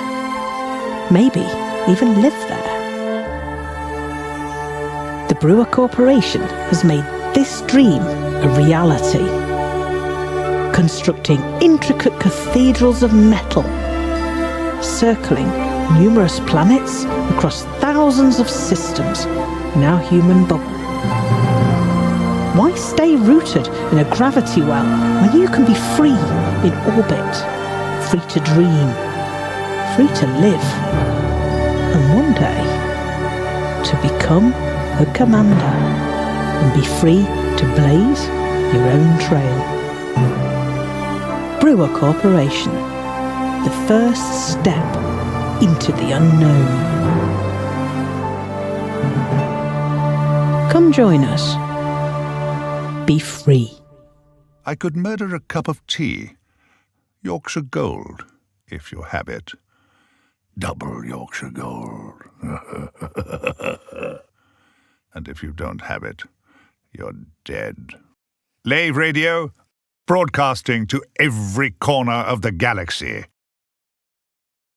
You know, every time I hear that sting with Tom Baker going on about tea, I wonder what the heck has that really got to do with Lave Radio? But then Doesn't matter, it's Tom Baker. Yeah. We don't need to ask questions. That man's a legend. Yeah. Anyway, the main discussion was the content that we've basically discovered in update for 16 so far. We can now officially spoil the dedicant. I've managed to do it. Alec, have you managed to do it? Yes. Yeah. Very much so. Obviously, Ben hasn't. But probably won't even when he's back. So it's fine. It probably won't anyway. But yeah. So if you haven't been to the dedicant, tough. You're going to get spoiled. This is the way we're going to discuss it. Yeah, I caught up with it, and yeah, some of those logs are absolutely terrifying. They really are. They're genuinely disturbing. I think it's some of the darkest stuff they've done. I mean, yeah, wow. They look like pinwheels. One in particular. Oh my god, yeah. It's the screaming at the end. It's the screaming, and then the clicky sounds, and all of the atmospheric stuff that comes up hand in hand with it is legitimately some of the most harrowing. I was full of it last week, wasn't I? Like talking about how harrowing you were, and you were spot on. Yeah, beautiful and harrowing and beautiful in the worst possible way. It was As far as discovering anything new, there was only sort of like one tidbit that I picked up on, and we did a lot of scouring to find out if there was anything else that mentioned this. But the Thargoid cultists getting a chip under the skin. Yeah, it didn't feel like a big. I'm not sure it felt like a big detail. It felt a little bit like maybe just flavour. Do you not think? I don't know. It feels like the kind of thing. It didn't need that sentence didn't need to appear in the thing. It had no other. It had no other other consequence throughout the thing, or no other bearing. So for it to just be a throwaway line. I had one observation from all of this, which is that I did it to myself again. I fell for something. I invented something in my own head, got carried away with it, got excited, and then realised, oh, you idiot! You've done it again. And that was basically, and by all means disagree, but all that stuff in preceding Galnet about secret passageways and secret doors was not foreshadowing of us being able to land on megaships and run around and open secret doors and do stuff. It was simply Unfortunately. laying some groundwork for these voice logs. Mm-hmm. I think. Yeah. Yeah, and I agree. With the fact that they were the Federation teams, the Alpha team and stuff, were being fucked with so heavily by the Not Today Kathy bloke. That line is that line is hilarious. It's so. There's so much about it. There's like, because it's 5 incredibly different perspectives as well, all along the way. Kudos to them. I think it's super clever. Yeah. What I would say is that, I mean, and again, shout if you disagree, but I think, I mean, this paints a sort of nice picture of what these Thargoid, or a smattering of these, a cross section of these Thargoid supporters are like, and they're pretty much as I imagine them. I mean, they're deluded nutters of one form or another. Basically, with all the talk of heretics and not believing in the true gospel and stuff like that, I was getting serious 40,000 Warhammer 40k vibes from some of them. They're basically tragic people who, for one reason or another, have chosen to believe basically nonsense. And that builds on the I'm going to forget the names. The 2 planets with the Thargoid, the abandoned bases, very long time ago. It builds on that because that is all individual logs from people going, this is people at rock bottom finding somewhere. Yeah. Yeah, I mean, and you get the sense that there are sort of, as with a lot of these things, kind of followers and leaders. They're both deluded, but we know that the leaders are kind of really running with it and really loving the authority that this whole thing gets. The chanting one, the chanting one is, oh my god, it's so good. Yeah. Now, forgive me for this, but Frontier only use 2 actors to do all the voices, don't they? Really? No. Don't they? I thought that I was under the impression that one of the live streams they had these 2 actors turn up and they claimed, well, apart from the ship voices, where you obviously Norman Lovett and how long ago was that, Colin? Yeah, I know what you mean. I do know the one you mean, actually, Colin. But that was a while back. So was it? Because I was always under the impression that they just stuck with these 2 guys. No, I don't. That's not the case anymore. That's not the case anymore. There's when I was doing, there was something else that I was doing, and there was someone in chat who was like, I recognized loads of these voices from other like little indie projects and stuff. I think their voices, people who give their voices for, and not Fiverr cheap, but there are websites where you can put out for people and stuff like that. So it's more those. There's no way that Soa is the same person who was talking about the pinwheels. That's not the same voice in any way, in any candor.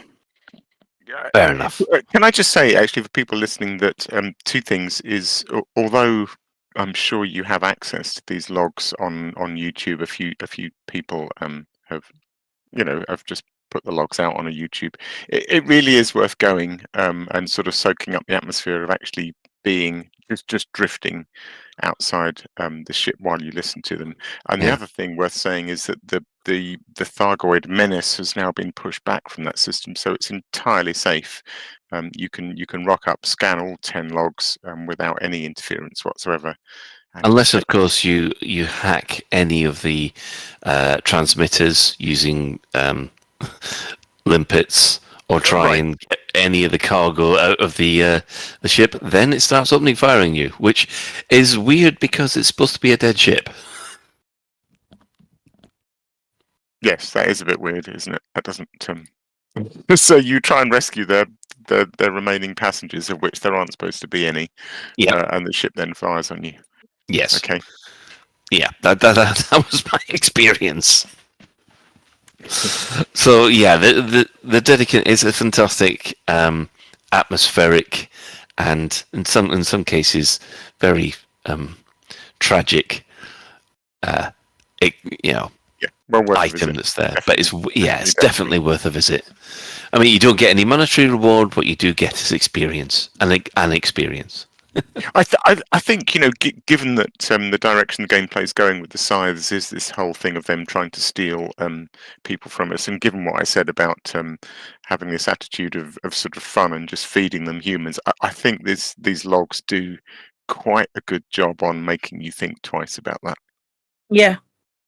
Cool. Because it is genuinely horrifying. Yeah. And it's just a game and you can laugh it off, of course. But on the other hand, if you want to get a little bit invested, then I think to listen to those logs and then hand over occupied escape pods, yeah, you have to be quite, what's the word? You can as long as you can compartmentalize it correctly. Yes, exactly. Yeah. But you mean you compartmentalize it that what you're dropping aren't human beings? No, they're still human beings, but you have to take out the fact that the other human beings that you heard on the logs were the ones who were really, really terrified. Those are different human beings. There was nothing that could be done with these. These ones in the escape pods are, I don't know, criminals probably, sure, and then we can give them to them. Telephone sanitizers and middle managers, every one of them. The B arc strikes back. Yeah. Yeah, I mean, what do you expect? I mean, the old games, if you ejected slaves into space, they automatically became fertilizers. So yeah, that's right. The next one. Well, we've talked about the scythe. I don't think we need to talk about the scythe anymore. However, I have just completed the Mike Brooks Legacy Tour, and what a fitting tribute. Beautiful. So fitting, so beautiful. Yeah, definitely. I haven't done the last one actually. I did the first 4. It was the first thing I did in Update 15, and then I got distracted by the Dedicant, and so I still have the last site to visit. And the one thing I would say about this, if you are going to do this, make sure that you've got a ship with a long jump range. Yeah. I like that. Do you know? Yeah, me too. I don't know. I don't want to spoil it, so I will just phrase this carefully. But when I started out, the first couple, I did start to think, how far is this tour going to take me, and am I committed to following it all the way? Yes, it takes you quite a long way. It takes you quite a long way, and it takes you through some absolutely stunning sights. It does. It does. I mean, yeah. Did you notice? I think it was the third site, and I can't remember the title of it. It was something like a bright pairing, or I think so. Was incredibly bright for me. I mean, I almost had to put my hand up and shade my eyes from the screen. It was extraordinary. Yeah, hang on a second. You mean I will just send this? I think I can send this one into the chat, but I hope you got a screenshot. This won't help the listeners, of course, but yeah, is that the one you mean? Where did you put that? Oh, hang on, it's processing. It might take a while. There. Yes, almost certainly. Yes, Yeah. probably was. Yes. They're great sites. They're nice sites. But what's nice as well is obviously the wording about Michael. Yeah. It's. I mean, I must admit, I saw him wield that axe, and that was a phenomenal piece of kit. So, fitting tribute. It's one of those occasions where you wish you didn't have to put it in, but it was. I'm so glad they did. I was so worried that it wasn't going to be. I was worried that it wasn't going to be fitting, or that it might have been could it have been too much? Could it have been not enough? And I just feel like the balance that they struck with it. Yeah, definitely perfect. So perfect. Yeah, it's very, very difficult to get that balance right. I mean, I mean, there have been in World of Warcraft, they've got the genie from in as tribute to Robin Williams, rather. Yeah. And of course, in Star Trek, Leonard Nimoy has got his own statue. So yeah, those are small, quiet, tasteful things, but there's always the danger that it just be that little bit too much. But I think in this case, absolutely perfect, and judged it spot on. And the one thing I do like about it is that every single listening post will point you to the next one, and when you get to the end, it points to the first one. Yes. So it means that if you discover one of these things halfway through, you can then actually go around the whole circle, no matter where you start from. Unless you put in a typo. Like dear Epaphras did, and ended up 1,200 light years in the opposite direction until he realised his mistake. Did that too. Is it the Sinew The FA Sinew one? Yeah. And it turns out there's also a Sinew FA. Yeah. Like an AI as well as an EA, and yeah. Poor old Skur was in VR trying to type an autocomplete. Took him quite a long way in the wrong direction, I think. Very funny. Very funny. I feel like Mike would have had a right laugh at that as well.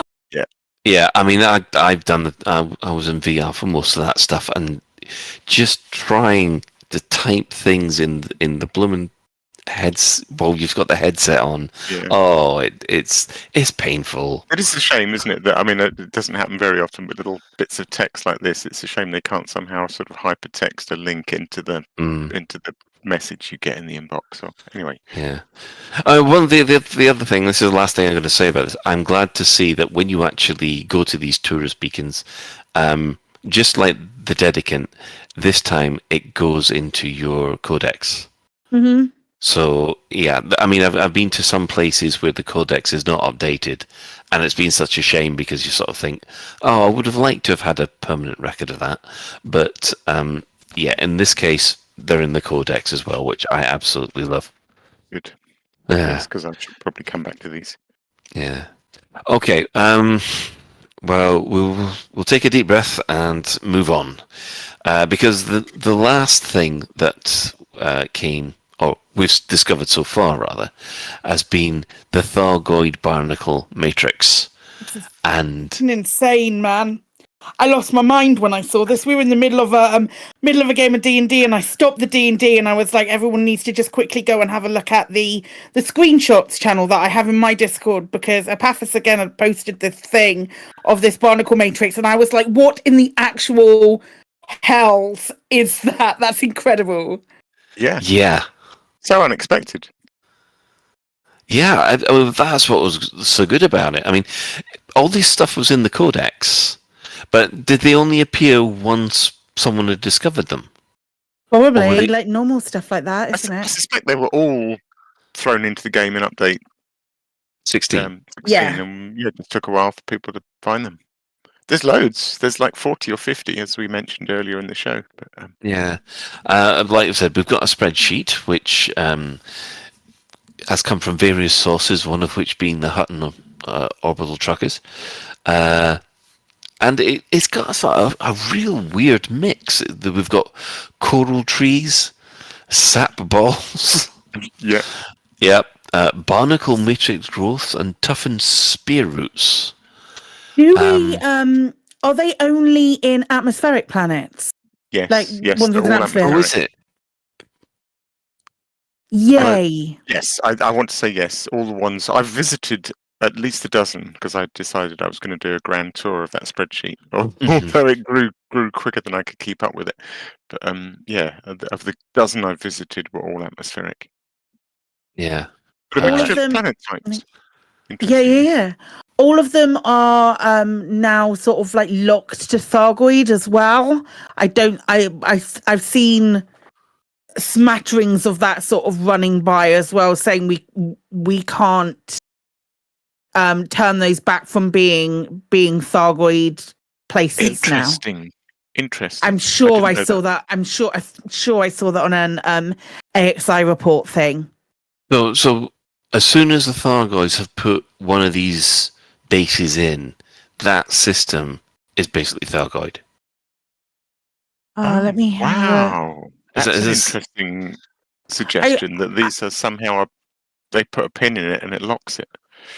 I'm feeling like that is the case. I swear I've seen that. I've seen that somewhere. I might be. Yeah, I wonder if there's a certain amount of time where a system has to be occupied, and then once that system is occupied for a certain length of time, bang. So this was from the 3rd of August defense targets thing that the Anti-Xeno Initiative sent out. And it says the Thargoid barnacle matrix appears to entirely block recapture process in systems based on Ford's experiments. They're saying, please feel free to investigate the sites just given. Neither kills nor samples dented the test site. They will not set it as a priority recap, not having you headbutt a brick wall, because there was no progress with them. So yeah, that's kind of interesting. Yeah, that is like saying, okay, that changes the board, because at that point that means those systems they could expand from those and then just consolidate by putting more permanent settlements in, and then slowly move out and move out and move out, and there'd be nothing that we could do about it. Because so I've spent the better part of the week at these sites because I absolutely love them. But what intrigues me about them is, aside from the organics on the coral trees, which you can shoot, and then you get these sap balls, which are sort of caustic material that you can scoop up in the SRV, you can't actually do anything at these sites. I mean, they're patrolled by revenants, and it's quite fun to go shooting revenants, and they're fun to drive around, and they're amazing to listen to and look at. But what do? They don't seem to do anything, which like seems barnacles. extraordinary, because like a puzzle. It feels like there ought to be a puzzle there, but it's either not switched on, or we haven't figured it out, or there isn't a puzzle there. No, it is something that, it's like when we discovered the barnacles. All we could do was shoot at them, and maybe knock the meta alloys off the trees. But it seems a lot of work to go to create these sites just to provide us with yet another caustic commodity that we don't know what to do with. Do you not get the impression that they may potentially be birthing a Thargoid? Like birthing like a new Titan or something like that? Not really. I've seen lots of rumours of what people think is going on at these sites, but I've seen a lot of people talking about the spear roots in particular growing, and I'm sorry, I'm going to call BS on that. And I have said that if anyone can prove it to me, I will donate £10 to the charity of their choice. You're pretty sure then? Well, it's what it is. People claim that the original Thargoid sites were growing, right? When and actually then they were being consumed. Well, it was lighting or shadow, but they don't change. And I would sort of argue that, with the exception of things like mechanical things like little flappy wings and doors and stuff, things in this game I often use the phrase made of concrete. Like, nothing grows or changes shape, or so I just don't buy that anything on that site is growing. It's meant to feel like it's growing, the audio, and there are these sort of earthquakes at the base of the spear roots, and it shakes, and there's dust, and rocks get thrown up. I say rock effects that, they don't settle or anything. So it's meant to feel like it's stretching and growing. But honestly, if it actually grows, and I visit these sites and the thing is bigger tomorrow, then I will. Well, I offered to eat my hat, but I don't have a hat, so I will pay £10 to the charity of the person's choice. What about? Anyone can convince me they're growing. I don't. What about on this midway tick thing that Arthur was very adamant that we were going to have? Maybe this midway tick, there'll be a little bit of growth then. Yeah, I speculated on, like, you could have a a sort of step change growth on the weekly tick, or they could suddenly be bigger on update 7. That would be a bit crap, though, wouldn't it? To just suddenly log in there. And the thing is, if they grow, then when do they get small again, or do they never get small again? They never get small. Sooner or later they consume the whole planet, and then that's that. I'd love to see it. Same, I'd love to see it as well. The entire planet becomes Thargoid and alive. No, I love these sites, but they baffle me because I don't quite understand what they're for. Well, they're basically it's where they compost all the humans. That's what I think. That's what's happening. That's what's happening to the escape pods. Compost time. It's compost corner. Right. Well, we're moving on from the speculation. I mean, so far, I have been for the size of the update, because update 16 was, I think, the smallest of the 3 Thargoid updates so far. But even then, the amount of content that we've got from it has been fantastic, and yeah, it's good stuff. Yeah, so if there is more hidden stuff to find, well, I do hope we find it soon, but let's just digest this stuff first, I think. Right, we'll move on to any other business. Now, I've just got a quick thing to say. For ECM good grief, it's less than 2 weeks now. Week on Friday. I know. Now, if anybody wants to book a game of Elite Miniatures, I've set up a Google form that you can register your interest at and book a game. And we'll put a link to that in the show notes so that you can feel free to join in. So far, we've got a few people signed up. So if there are spaces left available, just drop on the table and we'll slot you in. Psykit. Hi. It's my D&D show on Sunday. God, can you imagine? It's on Sunday, episode 3. The party is now level 2, which means that they have effectively double the health and a few more abilities. And it's a really good one. I'm going to pull myself away from playing Baldur's Gate to play D&D with my friends. So you're pulling yourself. I'm moving from D&D to D&D. I am legitimately. This is the best timeline. Yeah, I mean, I must admit, I've completed Baldur's Gate 1 and 2. The temptation to buy 3 at the moment. So good. It's so good, Colin. Fuck 1 and 2. Fuck them. Oh, it's so good. No, I'm not saying sod the old ones. I'm just. I need to finish these other games. I've got to do that, otherwise I'm weak. Right. I think question of the week. Now, we missed last week because we had so much to talk about, but yes, this is a good one. What rare commodity would you add to Elite if you could? I thought that this was going to be really, really tricky. I didn't think that we were going to get a lot of answers, but honourable mention to Cheb's Will, who was prolific on Discord. I've only included some of them because he included so many. So please come to our Discord and read the thread, if you will, because there were so many things from Will on there, and it's incredible. Yeah, if someone had been on the milk and cookies for that one, I must admit. You'll have to take the first one because I know exactly where this one's coming from. What, from Freya? Yeah. Freya Crescent says, Lancers, beautiful, powerful, dragon-killing Lancers. I used to be a dragoon knight back on Terra. I miss fighting with a lance. I can still jump in the air and rain hell on an enemy from above, though. Oh, funny, I thought this was a related to a first edition. Oh, no, they've brought it back in 5th, haven't they? They've brought Dragonlance back. I believe I haven't been paying that much attention. I don't really pay that much attention to whatever Wizards of the Coast do at the moment because it just makes me sad. Well, for us old timers, there was Dragonlance that really got you into it. So yeah, I guess I've got to take this one due to national pride. Our own Aid Levi says, I would create the hairy haggis pelt. When it comes in white, brown and dark grey and has one leg longer than the other to allow it to run with ease around its native hilly habitat. The pelts are an excellent insulator, but so coarse that a human touching them will cause a fatal skin rash. So you ain't going to be making a sporran out of those.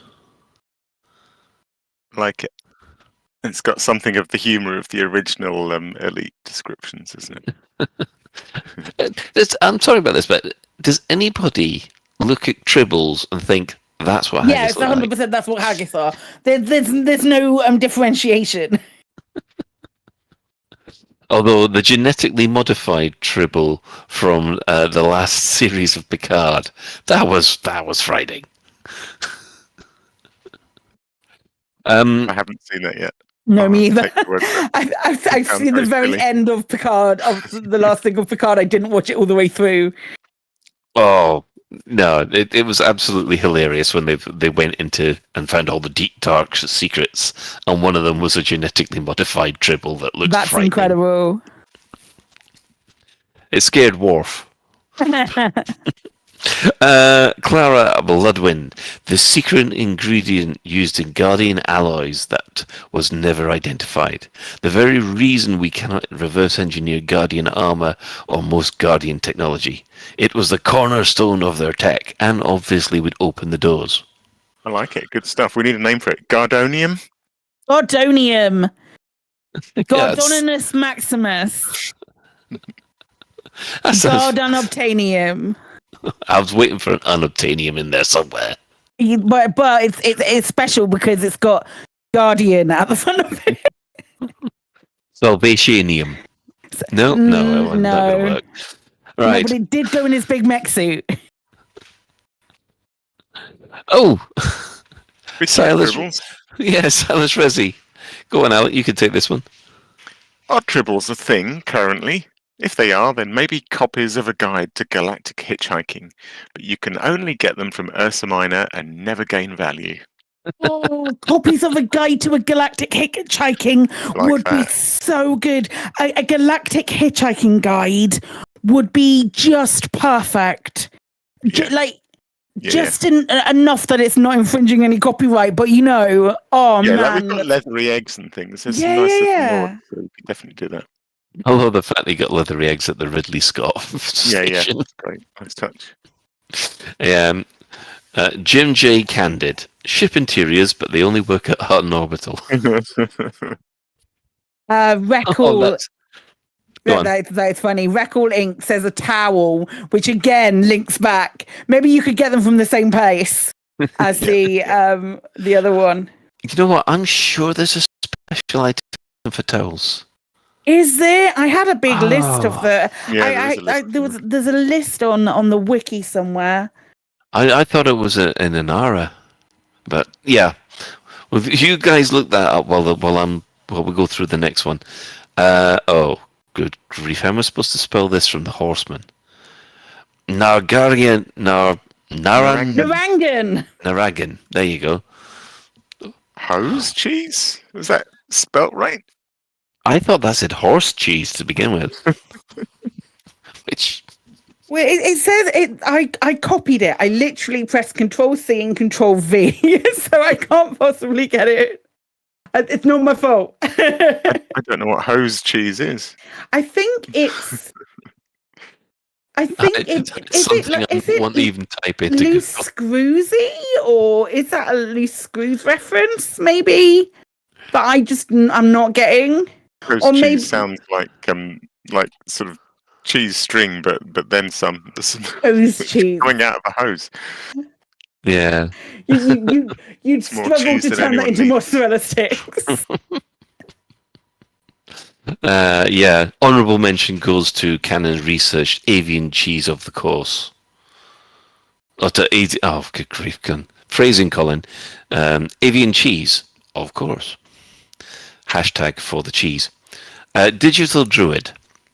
Anaconda toy. Price 1 credit. Location Hutton Orbital. Brilliant. I like that. Yeah, I like that as well. Really, and that way they can say you can get your Anaconda there for a credit. There's already 2 rares. At Hutton, aren't there? Yeah, gin true. and mugs you can get from Hutton. Okay, I think it's. There's not a limit on how many Red, Yeah, you but can get there's a lot of other places. Let them have some. Happy Moon Monkey. I'm, every time I see Happy Moon Monkey. every time I see his name, I'm pronouncing it different every single time. It's worse than what I was with Mac. Tangentially, on Foot Odyssey, we should be able to interact with some of the rares, drink Harma rum out of a Hutton mug, collect and use the Gilead's signature weapons, or the Kamonian historic weapons. Nice. Yeah, that is... I quite agree. Yeah, let's drink some Harma rum. I mean, it's advertised everywhere, so we should clearly be able to have some. We should be drinking surely we're drinking the gin that you can get from Hutton out of the Hutton mug. Surely it's sacrilege to drink anything else. Go on. I was going to say, I like the next one. Anyone that's following Loose Screws, I mean, I think you could probably see this coming. Morte Stete! So I was actually thinking today that I might even Google Morte Stete and see if I can get some, because they keep banging on about this coffee. I assume it's real and not fictional. Maybe I've made a tit of myself saying that I'm actually going to buy some. But anyway, so yes, JN Track says a beverage-like product available from Loose Screws faction. According to the manufacturer, Morte Stete can be used like you would use coffee at your own risk. Everyone who uses Morte Stete understands what's special about it, but it's difficult to explain to anyone who hasn't tried it. Yeah, that just makes me want to buy some Morte Stete coffee now. I don't think it's real. Is it not real? Please let it be real. A very quick Google says that it's not real. I'm sorry. I made it up. Am I not getting the joke? The joke is you fell for it. Yeah, again. Yeah, sorry. I really wanted some. Right, Mark Gamer 01, Mugong Mental Sauce. An exquisite accompaniment to crate fried chicken wings. The legendary taste is said to be to die for. Sadly, certain retro allergens in the secret ingredients mean that hyperdeath is also on the table. With no way to know if you are allergic or not, will you risk it for the biscuit? I just love that. Sounds legit, actually. Mugong Mental Sauce. I can see that being in the game. Absolutely, I can. Do you want me to take this? Yeah, you take this one. We've been saving this one up for you. There were so many more. By the way, Morte Stete, I did a quick Google. It's I don't know if I'm pronouncing it correctly, but it means stand still in Latin. I don't know if that makes more sense now. I don't know. I don't. Maybe flying directly over my head is what that is. Anyway, Chev's Will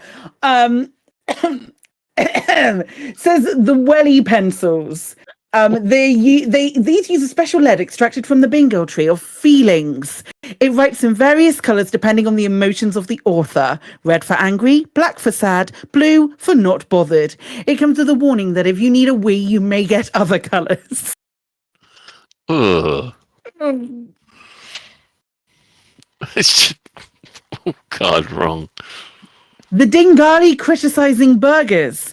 As a spin-off from Rate My Plate, the criticising burgers will rate the person that eats them down to the last mouthful. It is recommended not to have these at the end of a bender of Lave and brandy because the review on exit can be upsetting. Ugh. None of the... look, it's not pleasant. Will, are you okay? Lunar X-ray glasses. Availability, Galileo, the moon.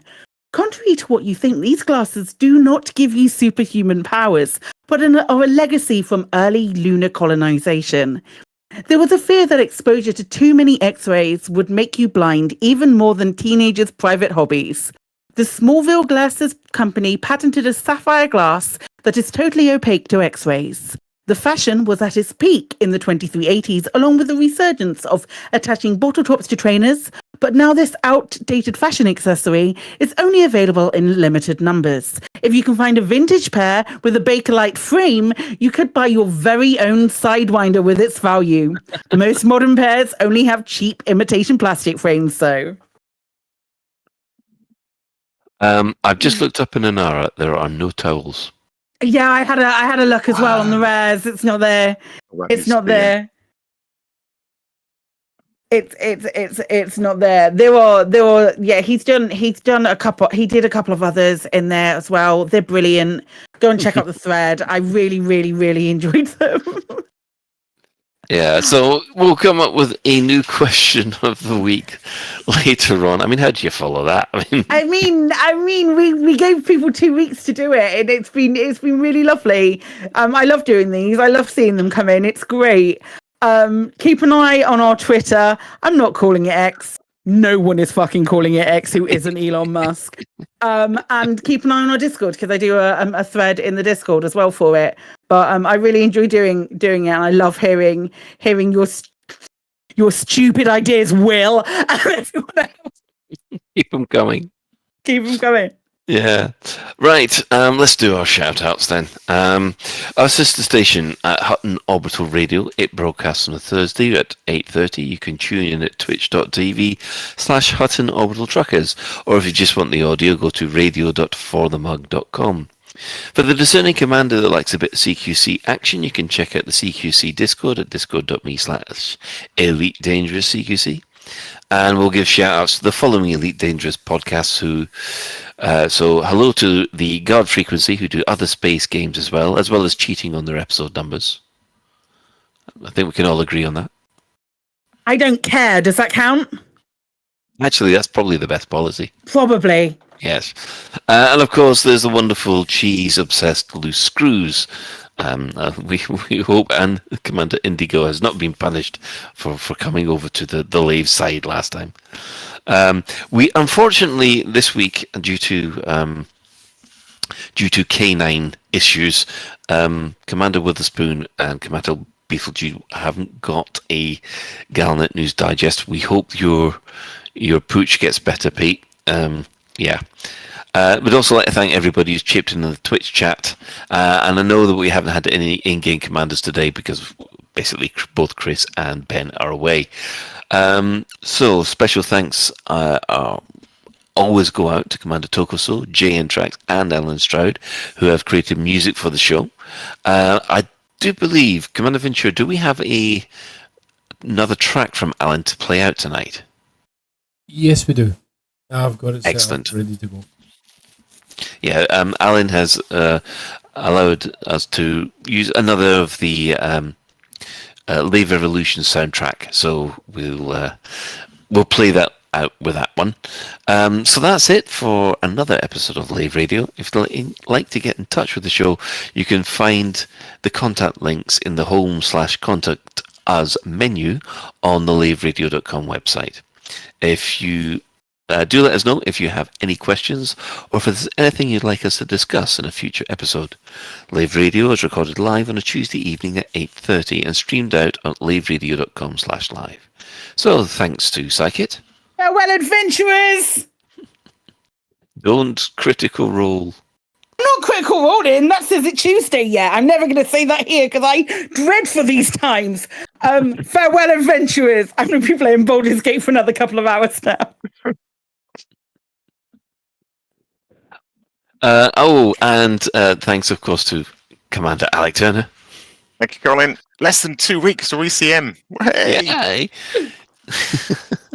And finally, special thanks to today's tech specialist. That's the legendary Commander McTura.